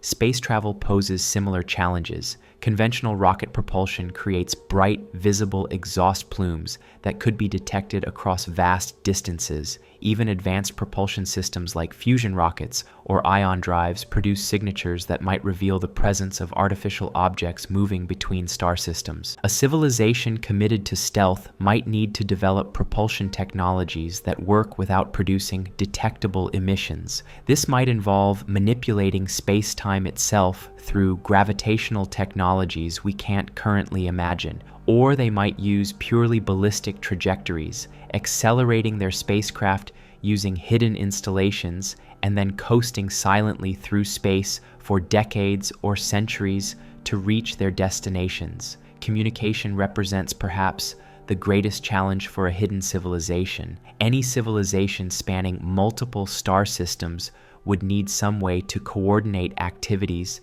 and share information across interstellar distances, but conventional radio communications create exactly the kind of signatures that the dark forest hypothesis suggests civilizations should avoid. Hidden civilizations might develop communication technologies that are inherently undetectable to outside observers. They might use quantum entanglement to create instantaneous communication channels that don't rely on electromagnetic radiation. They might encode their messages in ways that make them indistinguishable from natural phenomena, hiding their signals in cosmic background radiation or stellar noise. Alternatively, they might accept the risks of detectable communication while minimizing their exposure through careful signal management. They might use tightly focused beams that only illuminate specific target systems, or they might employ burst transmission techniques that minimize the time window during which their signals could be intercepted. The expansion strategies of dark forest civilizations would be fundamentally different from what we might naturally expect. Instead of rapid, obvious colonization of nearby star systems, they would need to expand slowly and carefully, ensuring that each new settlement remains hidden from potential observers. This might involve centuries or millennia of careful preparation before establishing each new colony. They would need to thoroughly survey potential target systems to ensure they contain no existing civilizations. They would need to develop transportation methods that don't reveal the location of their home system. They would need to establish each new settlement in ways that minimize its detectability from other star systems. The colonies themselves would need to be designed for maximum stealth. Instead of building obvious artificial structures, they might hollow out asteroids or establish underground facilities on airless worlds. They might avoid large-scale planetary modification in favor of closed-loop habitats that don't alter the external appearance of their host bodies. Over long time scales, a successful dark forest civilization might spread across hundreds or thousands of star systems while remaining virtually invisible to external observers. Their territory might span significant fractions of the galaxy, but appear entirely natural to anyone scanning for signs of intelligence. This raises fascinating questions about what we might actually be looking at when we observe the universe around us. How many of the asteroids in our solar system might actually be hollow,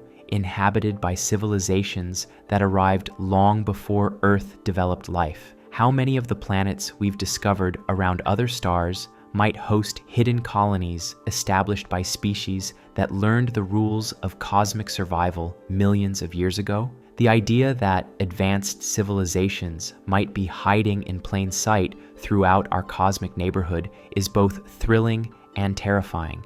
It suggests that we might not be alone after all, but it also implies that we're surrounded by intelligences so much more advanced than us that they can remain completely invisible despite our increasingly sophisticated search efforts. Some scientists have seriously proposed that we should look for subtle anomalies that might indicate artificial modification of natural objects. Asteroids with slightly unusual compositions or orbits might be spacecraft or habitats. Planets with atmospheric chemistry that seems just slightly off from what we'd expect might host hidden colonies. Stars with brightness variations that don't quite match natural stellar processes might be surrounded by concealed megastructures. The challenge is that any civilization advanced enough to remain hidden from us would probably be advanced enough to make their concealment virtually perfect. We might be looking directly at evidence of alien intelligence without recognizing it as such. Our telescopes might be full of data that would reveal the presence of advanced civilizations if only we knew how to interpret it correctly. This possibility adds another layer of uncertainty to our understanding of the dark forest hypothesis.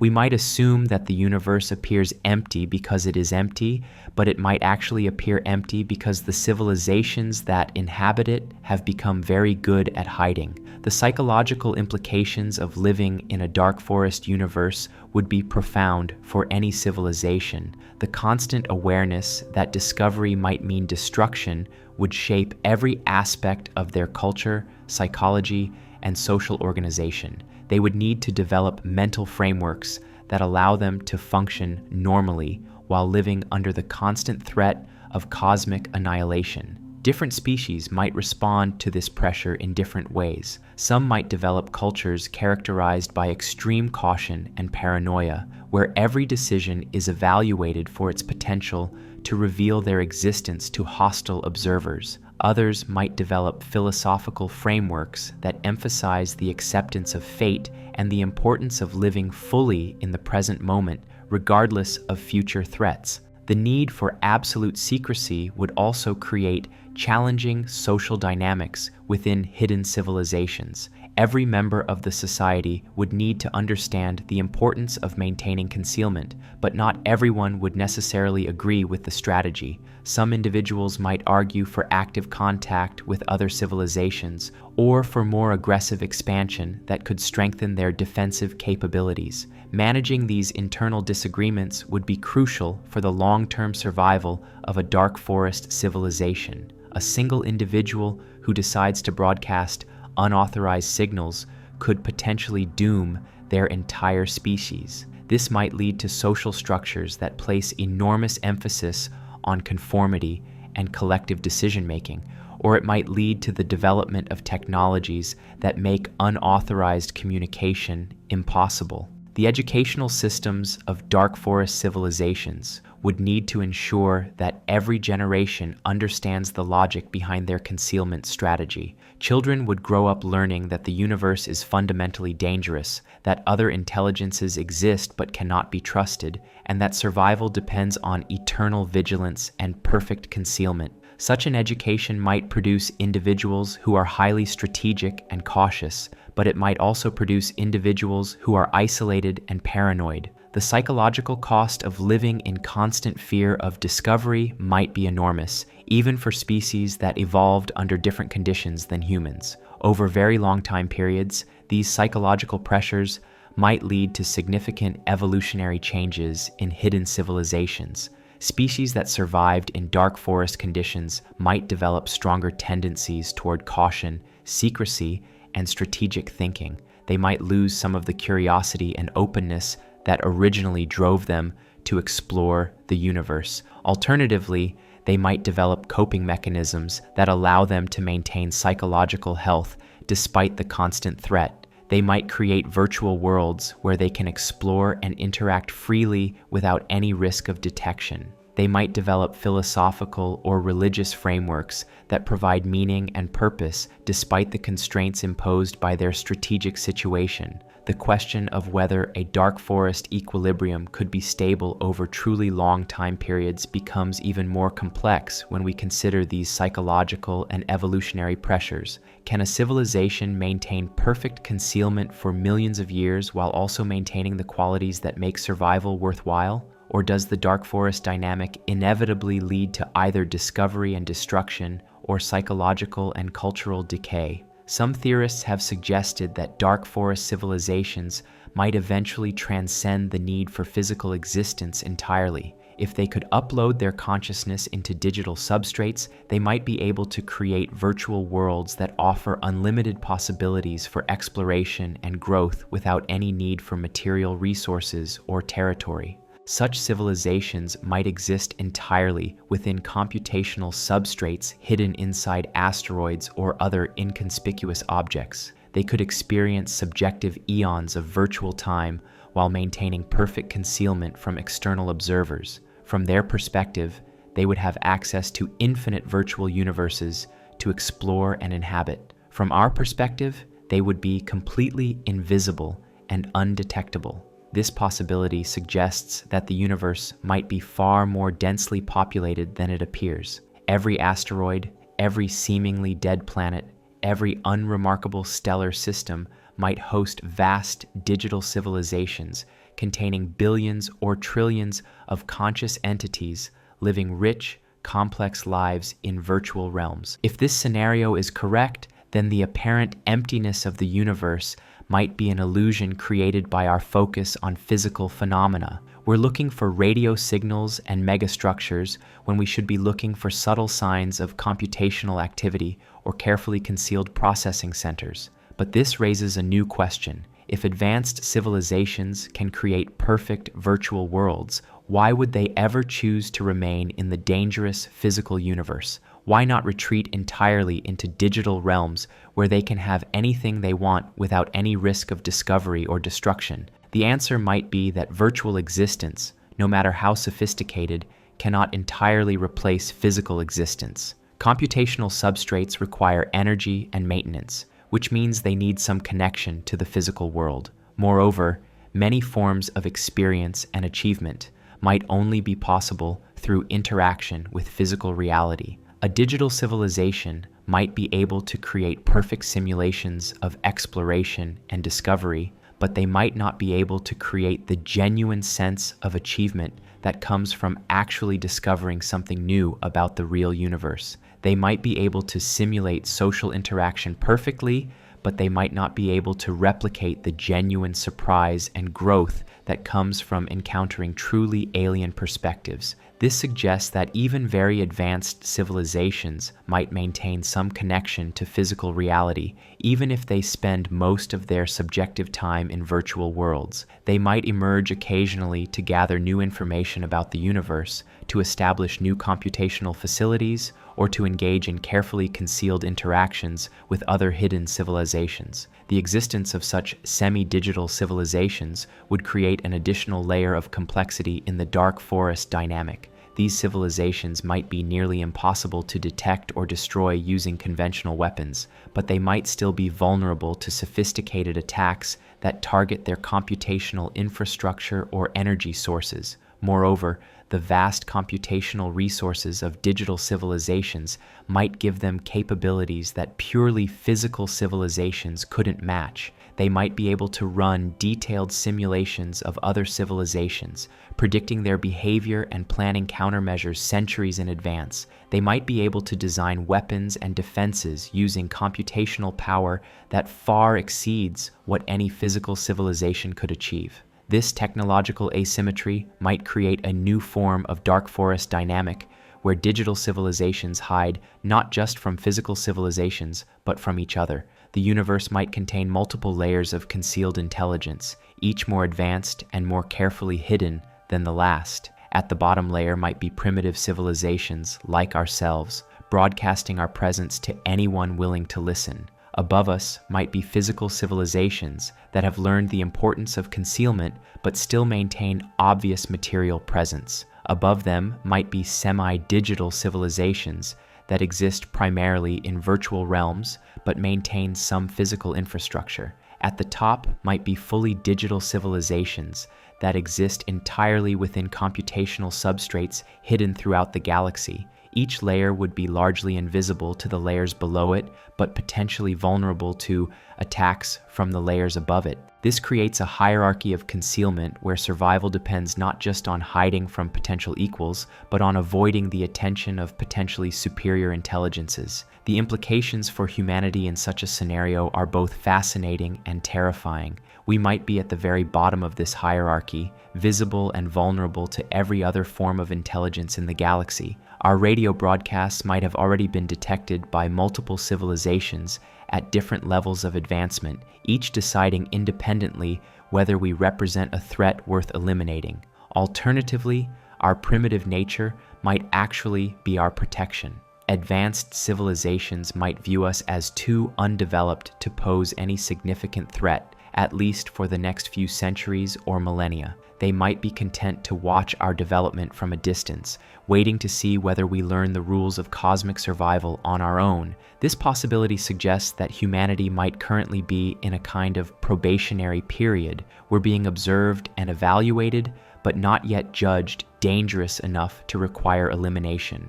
Our long-term survival might depend on how quickly we learn to behave like the other hidden intelligences that surround us. The question is whether we can learn these lessons fast enough. If our technological development continues at its current pace, we might reach the point where we're perceived as a genuine threat within a few centuries. At that point, any watching civilizations might decide that the time for observation is over and the time for action has arrived.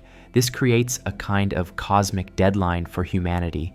We need to learn the rules of galactic survival and begin implementing appropriate strategies before we become advanced enough to trigger defensive responses from hidden observers. The challenge is that we don't know exactly where this threshold lies or how much time we have before we cross it. Some scientists argue that we might have already crossed critical thresholds without realizing it. Our nuclear weapons, space technology, and radio transmissions might already have marked us as a potential threat in the minds of watching civilizations. If so, then appropriate responses might already be on their way, taking decades or centuries to cross the interstellar distances that separate us from our judges. Others argue that we still have time to change course. They suggest that we should immediately begin implementing strategies to reduce our visibility and demonstrate our peaceful intentions. This might involve shutting down powerful radio transmitters,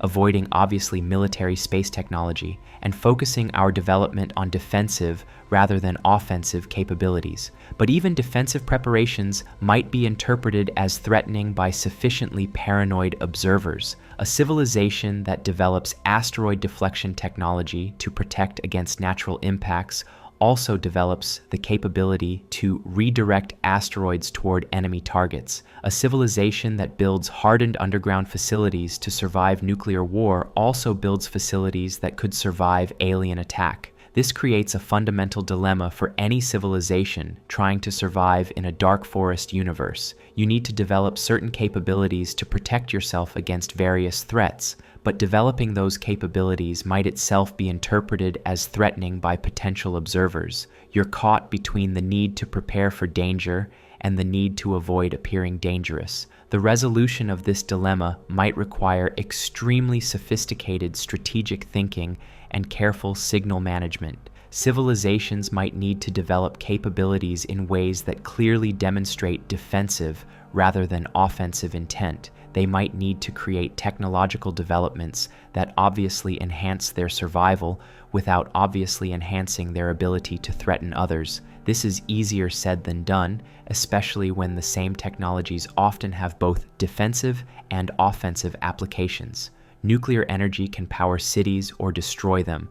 Rockets can launch satellites or deliver warheads. Artificial intelligence can help manage complex problems or control autonomous weapons. The dual-use nature of most advanced technologies means that any developing civilization will inevitably acquire capabilities that could be used aggressively regardless of their actual intentions. This might make the security dilemma inescapable for civilizations at certain levels of technological development. The only solution might be to develop technologies in very specific sequences that clearly signal peaceful intentions. A civilization might need to develop advanced medical technology before developing advanced weapons technology, or advanced environmental protection before advanced space weapons. The pattern of technological development might serve as a kind of cosmic resume that demonstrates the civilization's priorities and values, but this approach assumes that alien observers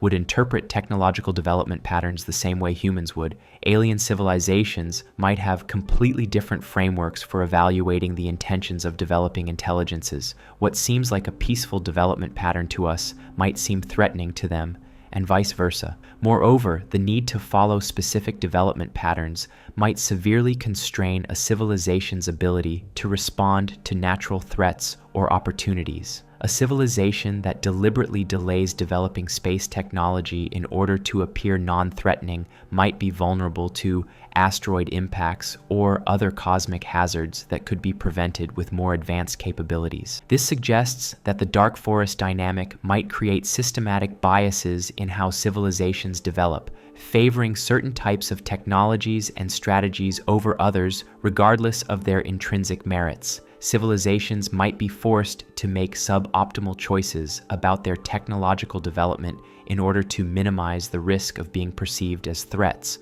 Over long time periods, these constraints might lead to significant convergent evolution in how advanced civilizations organize themselves and develop their capabilities. Species that started with very different biologies, psychologies, and cultural frameworks might end up looking remarkably similar after millions of years of adaptation to dark forest conditions. This convergence might extend beyond technology to include social organization, communication protocols, and strategic thinking. Civilizations that survive long enough to become truly advanced might all independently develop similar approaches to concealment, expansion, and interaction with potential threats. If this is correct, then the galaxy might contain many different species that have become functionally similar through their adaptation to dark forest conditions. They might all use similar technologies, similar strategies, and similar decision-making processes, despite their very different evolutionary origins. This possibility has profound implications for how first contact might unfold, if it ever occurs. Instead of encountering truly alien perspectives and approaches to existence, we might encounter civilizations that think and act in ways that are remarkably familiar because they've been shaped by the same strategic pressures that would eventually shape us. Alternatively, the constraints imposed by dark forest conditions might prevent genuine first contact from ever occurring. Civilizations might become so focused on concealment and survival that they lose the curiosity and openness that would make communication possible. They might develop into perfectly strategic entities that are no longer capable of the kind of trust and cooperation that meaningful contact would require. This would be another form of cosmic tragedy. A universe full of intelligence that has become incapable of recognizing or appreciating itself. Each civilization would exist in perfect isolation, surrounded by others but unable to reach out or make contact because the risks would simply be too great. The mathematical structure of this isolation would be remarkably stable. Each civilization would know that others exist, but each would also know that revealing themselves would be catastrophically dangerous. The knowledge of alien existence would become a kind of cosmic secret that everyone shares, but no one can acknowledge. In such a universe, the search for extraterrestrial intelligence would be doomed to failure, not because intelligence is rare, but because intelligence has learned to be invisible. Every civilization would be searching for signs of others while simultaneously working to ensure that others couldn't find signs of them. This creates a cosmic version of the observer effect, where the act of searching for intelligence changes the behavior of the intelligence being searched for. The more actively a civilization searches for aliens, the more incentive other civilizations have to remain hidden. The better our detection technology becomes, the better alien concealment technology needs to become. The end result might be a kind of cosmic arms race between detection and concealment technologies, where neither side can ever gain a decisive advantage. Every improvement in our ability to find hidden civilizations would be matched by improvements in their ability to remain hidden. This arms race might explain why SETI efforts have been unsuccessful despite decades of increasingly sophisticated searches. We're not failing to find alien signals because aliens don't exist. We're failing to find them because they've become very good at making sure we can't find them. If this interpretation is correct, then the continued failure of SETI efforts might actually be evidence that alien civilizations exist and are actively avoiding detection. The silence we observe might not be empty silence. It might be the sound of an entire galaxy holding its breath. This possibility transforms our understanding of what the search for extraterrestrial intelligence might actually accomplish. Instead of hoping to discover alien civilizations, we might need to focus on demonstrating that we understand the rules of cosmic survival and can be trusted not to pose a threat to existing galactic communities. Such a demonstration would require fundamental changes in how humanity approaches space exploration, radio transmission, and technological development. We would need to show that we've learned the lessons that other civilizations learned long ago and that we're ready to join the community of species that have figured out how to survive in a dangerous universe. But how could we make such a demonstration without revealing our location and capabilities to potential threats? How could we signal our understanding of dark forest principles without violating those principles ourselves? This is perhaps the deepest paradox of the dark forest scenario, the need to communicate our readiness to stop communicating. Some theorists have suggested that the solution might involve extremely subtle signals that could only be interpreted by civilizations that already understand dark forest logic. We might need to demonstrate our strategic sophistication through actions rather than words, showing that we've learned to control our own emissions and manage our technological development appropriately. Others have suggested that there might be established protocols for civilizations that want to transition from visibility to concealment. Perhaps there are specific signals or behaviors that indicate a civilization's readiness to join the galactic community of hidden intelligences. The challenge would be learning these protocols without being taught them directly. The possibility that such protocols exist raises intriguing questions about the structure of galactic civilization. Perhaps there really is a community of advanced civilizations that maintain contact with each other while remaining hidden from younger, potentially dangerous species. Perhaps there are established procedures for evaluating and potentially accepting new members into this community. If such a community exists, then humanity's current situation might be less dangerous than the basic dark forest hypothesis suggests. Instead of being surrounded by isolated paranoid civilizations that would destroy us at the first opportunity, we might be surrounded by a coordinate galactic society that has procedures for dealing with emerging intelligences. The question would be whether we could meet the standards for acceptance into such a society. We would need to demonstrate not just that we understand the importance of concealment, but that we have the technological capabilities, social organization, and strategic thinking necessary to survive as members of a hidden galactic community. This might require developing technologies and capabilities that we currently can't even imagine. We might need to prove that we can expand to multiple star systems without being detected, that we can maintain perfect operational security across interstellar distances, and that we can contribute meaningfully to collective defense against genuinely hostile civilizations. The timeline for such development might be measured in thousands or tens of thousands of years. By the time we're ready to join a galactic community of hidden civilizations, humanity might have changed so fundamentally that we would be unrecognizable to ourselves. The species that eventually achieves galactic citizenship might bear little resemblance to the species that first wondered whether we're alone in the universe. This transformation might be necessary not just for strategic reasons, but for psychological ones as well.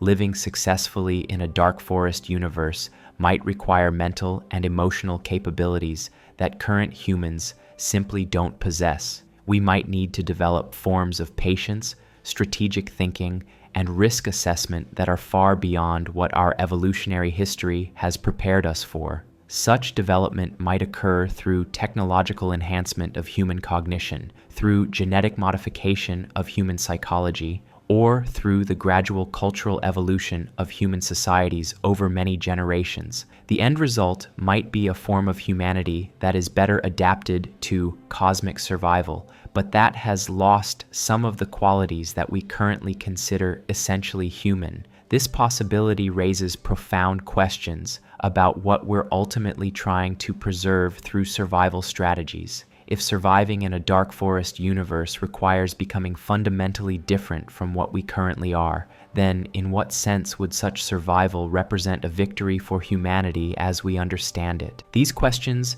don't have easy answers, but they highlight the depth of the challenges that the dark forest hypothesis presents. It's not just a question of whether we can survive in a dangerous universe. It's a question of whether survival is possible while maintaining the qualities that make survival worthwhile. Perhaps the ultimate test of any proposed solution to the dark forest dilemma is whether it preserves not just the existence of intelligence, but the qualities that make intelligence valuable. A universe full of hidden, isolated civilizations that have sacrificed their curiosity, creativity, and openness for the sake of security might be safe, but it might not be worth preserving. The challenge for humanity, and perhaps for every intelligence that faces the dark forest dilemma, is finding ways to survive that don't destroy the very things that make survival meaningful. This might require developing new forms of courage that allow for appropriate risk-taking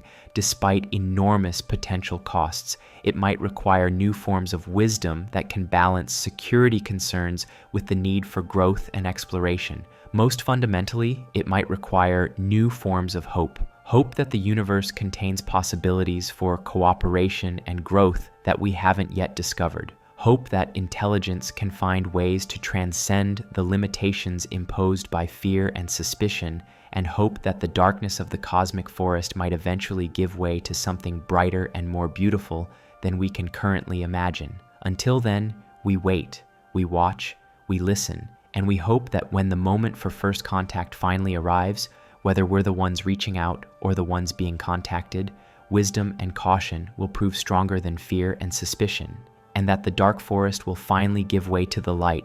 But let's ground this speculation in the concrete realities of what we actually know about our universe and our own technological signatures. The dark forest hypothesis isn't just philosophical speculation, it makes specific, testable predictions about what we should and shouldn't observe in the cosmos around us. Consider the raw numbers that frame our cosmic situation. The Milky Way galaxy contains between 200 and 400 billion stars. Recent observations from the Kepler Space Telescope and other planet-hunting missions suggest that roughly 20 to 50% of these stars host planets in their habitable zones, regions where liquid water could exist on planetary surfaces. This means our galaxy likely contains between 40 and 200 billion potentially habitable worlds. Even more striking are the age differences between stellar systems. Our sun is roughly 4.6 billion years old, which makes it relatively young compared to many stars in our galaxy. The oldest stars formed more than 13 billion years ago,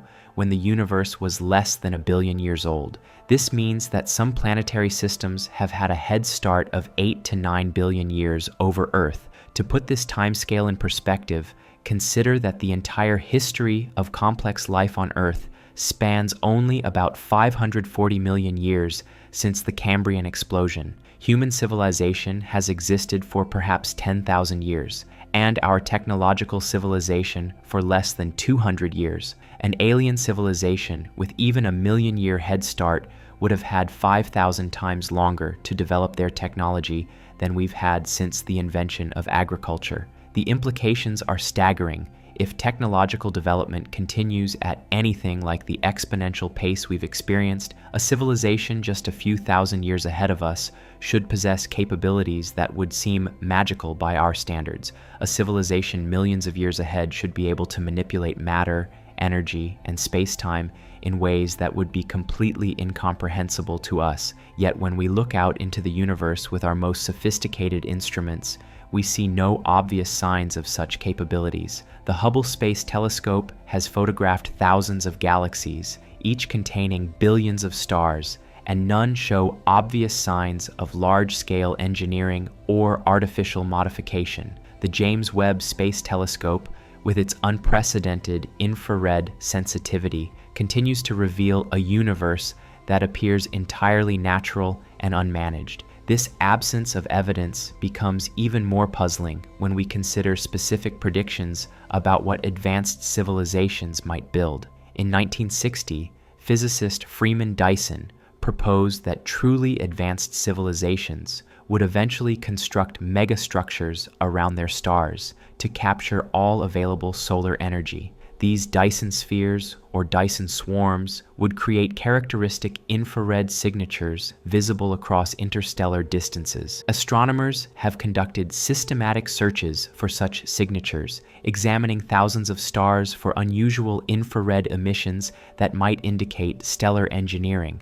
The most comprehensive survey, conducted using data from the Wide Field Infrared Survey Explorer satellite, examined more than 100,000 nearby galaxies and found no evidence of galaxy-spanning civilizations harvesting stellar energy on massive scales. Individual searches have been equally unrevealed. The star KIC 8462-852, nicknamed Tabby's star, attracted enormous attention in 2015 when astronomers noticed unusual dimming patterns that some suggested might indicate alien megastructures. Subsequent observations revealed that the dimming was almost certainly caused by natural phenomena, likely clouds of dust and debris from disintegrating comets. The search for radio signals has been similarly disappointing despite decades of increasingly sophisticated efforts. Project Ozma, conducted by Frank Drake in 1960, was the first scientific attempt to detect alien radio transmissions.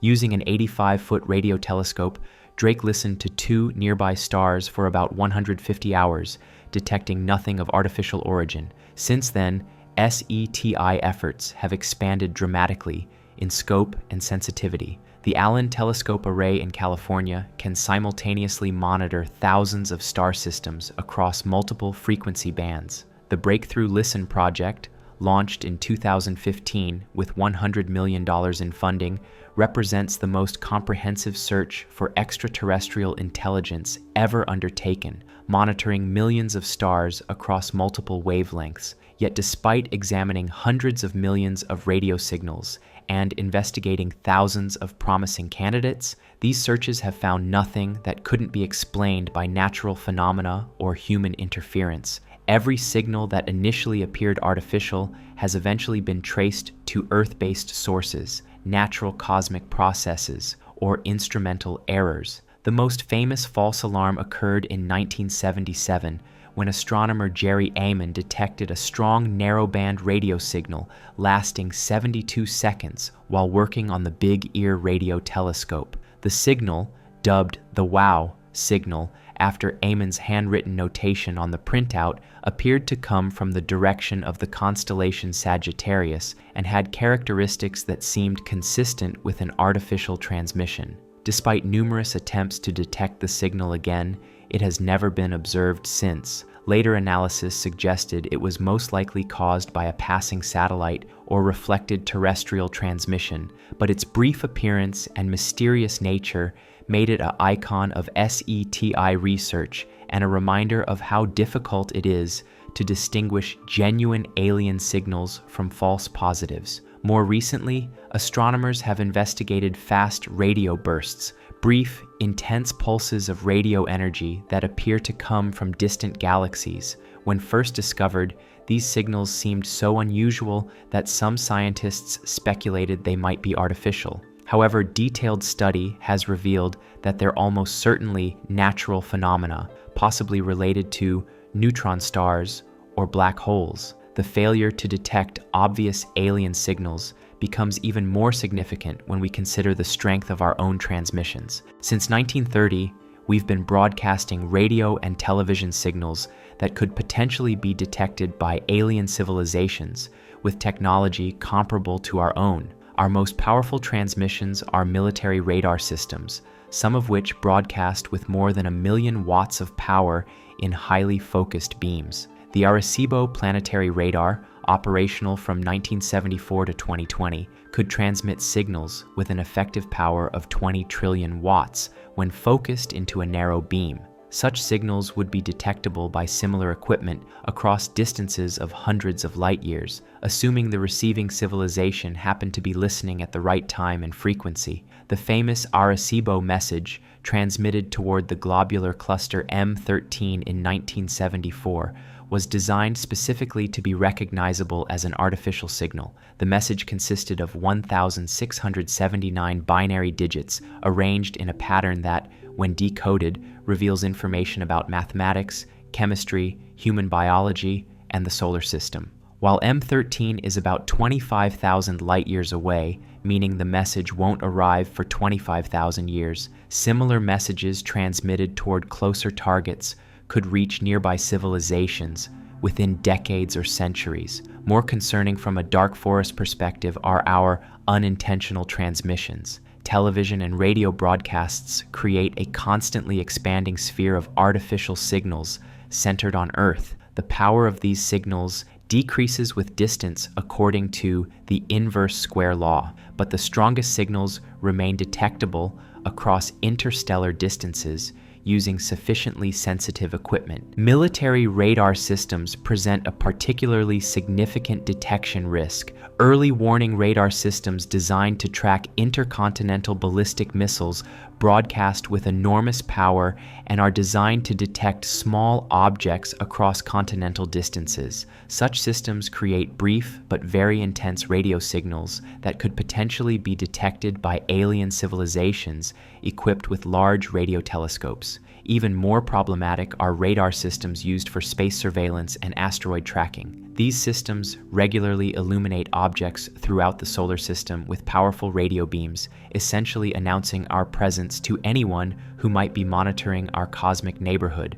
The Goldstone Deep Space Communications Complex, used for communicating with interplanetary spacecraft, routinely transmits signals with power levels that would be easily detectable from nearby star systems. The detectability of our signals depends critically on the sensitivity of alien receiving equipment, but this is precisely where our ignorance becomes most problematic. We have no idea what detection capabilities an advanced alien civilization might possess. They might have radio telescopes the size of planets, or they might have developed sensing technologies that we can't even imagine. To put our own capabilities in perspective, consider the sensitivity improvements we've achieved in just the past few decades. The Very Large Array in New Mexico, completed in 1980, consists of 27 radio telescopes working together to create the equivalent of a single antenna 36 kilometers across. The Atacama Large Millimeter Array, completed in 2013,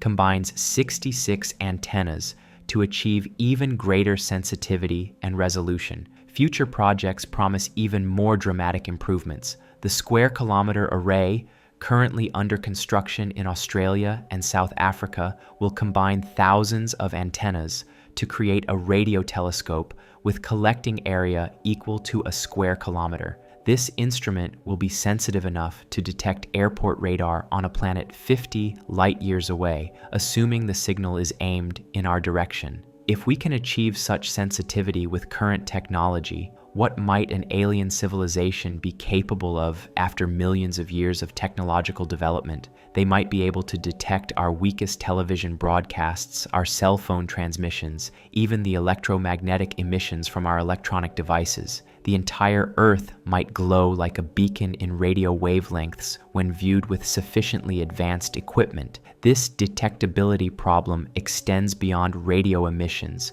to other signatures of technological civilization. Our industrial activities have altered the composition of Earth's atmosphere in ways that would be detectable from other star systems using advanced spectroscopic techniques. The concentration of carbon dioxide in our atmosphere has increased by more than 40% since the Industrial Revolution, creating a signature that couldn't be explained by natural processes. Even more obvious would be our production of artificial chemicals that don't exist in nature. Chlorofluorocarbons, used in refrigeration and aerosols until they were banned due to ozone depletion concerns, are completely artificial molecules that wouldn't exist without industrial technology. Their presence in Earth's atmosphere would be unambiguous evidence of technological civilization. Future space-based telescopes will be capable of detecting such signatures around other worlds. The James Webb Space Telescope can already analyze the atmospheric composition of exoplanets by observing how starlight filters through their atmospheres during transits. More advanced missions,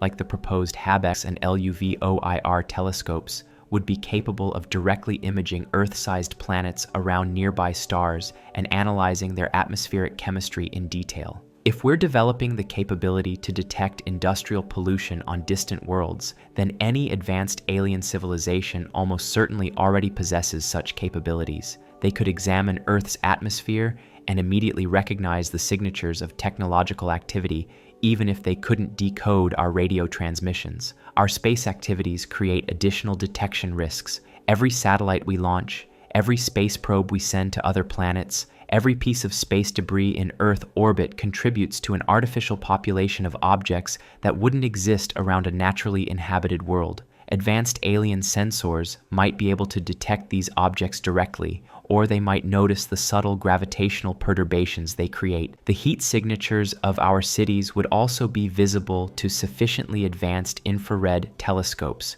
Urban areas are significantly warmer than surrounding countryside due to the concentration of energy use and the heat absorption properties of concrete and asphalt. This creates temperature patterns that couldn't be explained by natural processes. Even our agriculture might be detectable. Large-scale farming creates geometric patterns and seasonal changes in vegetation that don't occur in natural ecosystems.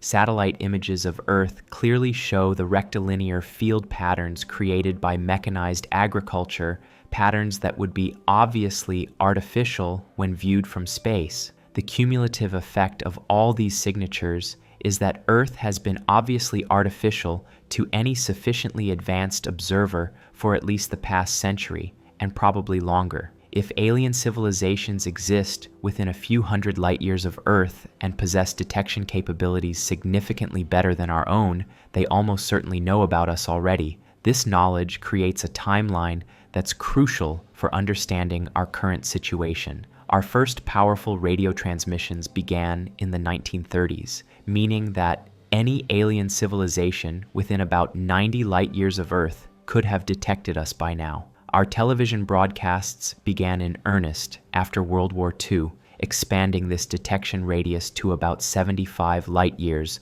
for civilizations looking for artificial signals. Within this 90 light-year sphere lie roughly 14,000 star systems, including many with confirmed exoplanets. The Alpha Centauri system, our nearest stellar neighbors at 4.3 light-years away, would have received our signals in the 1940s. The Vega system, 25 light-years away, would have received them in the 1960s. Any alien civilizations in these systems have had decades to analyze our transmissions and decide how to respond. If the dark forest hypothesis is correct, this timeline suggests that any hostile response to our presence might already be on its way. Weapons or probes launched from nearby star systems decades ago could arrive at Earth within the next few centuries, depending on the propulsion technology available to alien civilizations. The speed limitations imposed by physics create natural delays in this process. Even traveling at 10% of the speed of light, a velocity that would require enormously advanced propulsion technology, objects would take 43 years to travel from Alpha Centauri to Earth. More realistic travel speeds would extend this timeline to centuries or millennia. This delay might explain why we haven't been attacked already, but it also means that we might have no warning when an attack arrives. Kinetic weapons traveling at high fractions of the speed of light would be virtually impossible to detect until they reach the solar system, and by then it would be too late to mount any effective defense. The detection and response timeline becomes even more concerning when we consider the exponential growth of our technological capabilities. In 1950, our most powerful radio transmitters were measured in kilowatts. Today, we routinely use transmitters with power measured in megawatts. Our computational capabilities have doubled roughly every 2 years for the past several decades, following Moore's law. If these trends continue, we'll possess dramatically more advanced capabilities within just a few decades. We're already developing fusion power, quantum computers, artificial intelligence, and nanotechnology. Within a century, we might have capabilities that would seem magical to observers from just a few generations ago. From the perspective of an alien civilization trying to assess long-term threats, this rapid development might be extremely concerning.